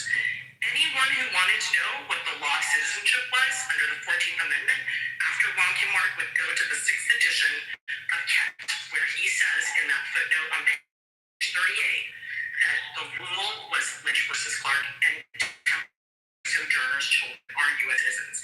We have members of Congress speaking on the record on debates on immigration laws where they were finally wanted. And they all stated, Bates had stated the rule. Look, children of Chinese immigrants, these immigrants were unwelcome, these immigrants that Congress is now trying to bar from entering the United States. If their children born in the United States are citizens. We have an 1896, so a couple years before Wong Kim Ark, the 1896 State Department regulation, which said that U.S.-born children of foreign U.S. citizens, accepting only the children of ambassadors. And then you have Marshall Woodworth, who is a U.S. attorney, who writes in a law review article that he's talking specifically about temporary sojourners' children, and he says, I don't think that's a good rule from a policy perspective, but that's the rule. And Mr. Bisline, can I offer a possible explanation for why Justice Gray made a point of putting domicile in what he said was the holding of the case? And it is this. Wong Kim Ark and his parents, had they come to the United States from Europe, could have been naturalized. But because they were Chinese, they could not be naturalized. And they had done everything that they could to make themselves Americans by establishing a domicile in the United States. And so that's what this was about. He couldn't get naturalized because of a racist law, but they had done everything they could to become part of the American society.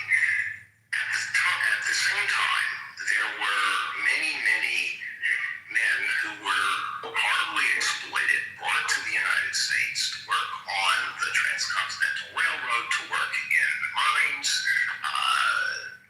They were worked to death. They were treated horrifically, but they were overwhelmingly men. There wasn't an indication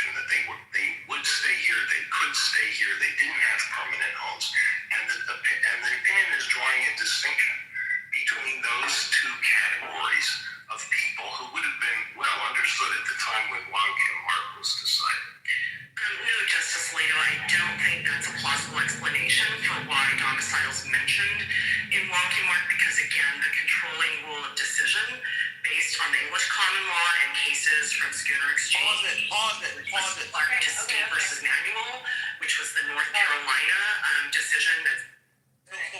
So Black Freedom, he did not in fact give any like, oh, this is gonna be my whole thing with domicile. He actually gave the like, maybe you could be off domicile. I'm gonna pull it. And she said no. And then Justice Jackson came in and said yes. Y'all think that you thought she did a good job in the lead up to that? It was weedy. It was unnecessarily wonky. It was pedantic. It was wild details when it was so bad. Kagan, I forgot the Kagan also at work. I forgot Kagan came in to help the lady out. So can I just say something about the oral argument really quickly? Yeah, hold on, Ben. We're having a back and forth, bro.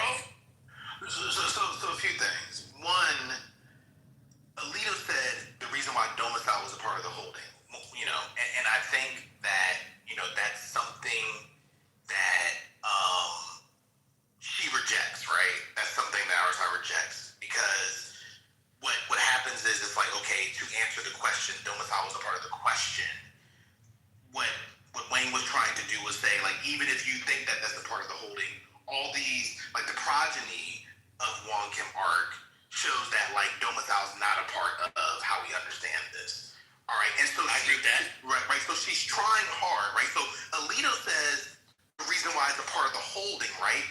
Flat out, she rejects that premise. Like, but that is the reason why it's part of the holding. No, but keep in mind what she's trying to do. Like, domicile is not a part of this. She wants to move. She's trying to move the court away from that, and they're trying to pin her down in that, right? Like she can say, "Hey, this is why domicile is a part of the holding," but like that's the position that the respondents are against. Like, domicile is not a part of the holding. That's not how we understand this. And the distinction that Alito brings up between Wong Kim Ark's parents, right, and the racist law he cites, versus, folks, who have been Transcontinental Railroad here. I wish he would have elaborated on that more, but it sounded to me like he was trying to draw a distinction despite the fact that the law was racist. The distinction is that those who've been working on the Transcontinental Railroad have domicility. I didn't hear that. Right. He didn't elaborate on it. I thought that's where he was going. But nevertheless, no. But King Wong's Ark's family were here as laborers. They weren't here to do the railroads, but they also were brought here as laborers. But they couldn't establish domicility. I know. Yeah. Right. And so I think again, and Alito didn't elaborate on the distinction, and maybe you understand distinction better than me. But I feel like even Alito conceding the fact that like their law is racist, he's like, okay, listen, this is English common law, all right? This is the China. Yes. Okay, they don't have domicility here, so they can't even avail themselves to that kind of common law argument, right? Because they don't have domicility. Now again, Alito didn't elaborate on the distinction. I don't trust Alito, so that's where I thought he was going with it. Maybe I'm wrong about that, but nevertheless, I feel like Cecilia is trying to desperately move away. I mean, even when you see, like you mentioned it, Kagan tries to throw her like a different kind of thing. Like she brings up the like they're trying to write their opinion, right? Because they're talking to each other on the bench. Like the folks, like somebody like Alito, like he's gonna care about this domicility thing. Tell me what to make of this. And she's like, I ain't trying to tell y'all shit about domicility because it's not a part of it. No, I understand that, but why can't? I don't know. That our laws are better. That we have to follow the laws that exist to obtain power. We have to respect the law that we will impose. Because if we teach a disrespect for the law, how then can we use the law to serve us? And so we have all these people out here on the right and the left who believe that we can just enforce the laws we like, ignore the ones we don't. And this will always result in discord, in strife, in pain, in suffering, and exploitation, and a total lack of our sovereignty. The law was made to condemn someone else to save them. Don't worry about what Supreme Court has to say they are an illegitimate and unconstitutional appendage. Hey, monster. Yeah.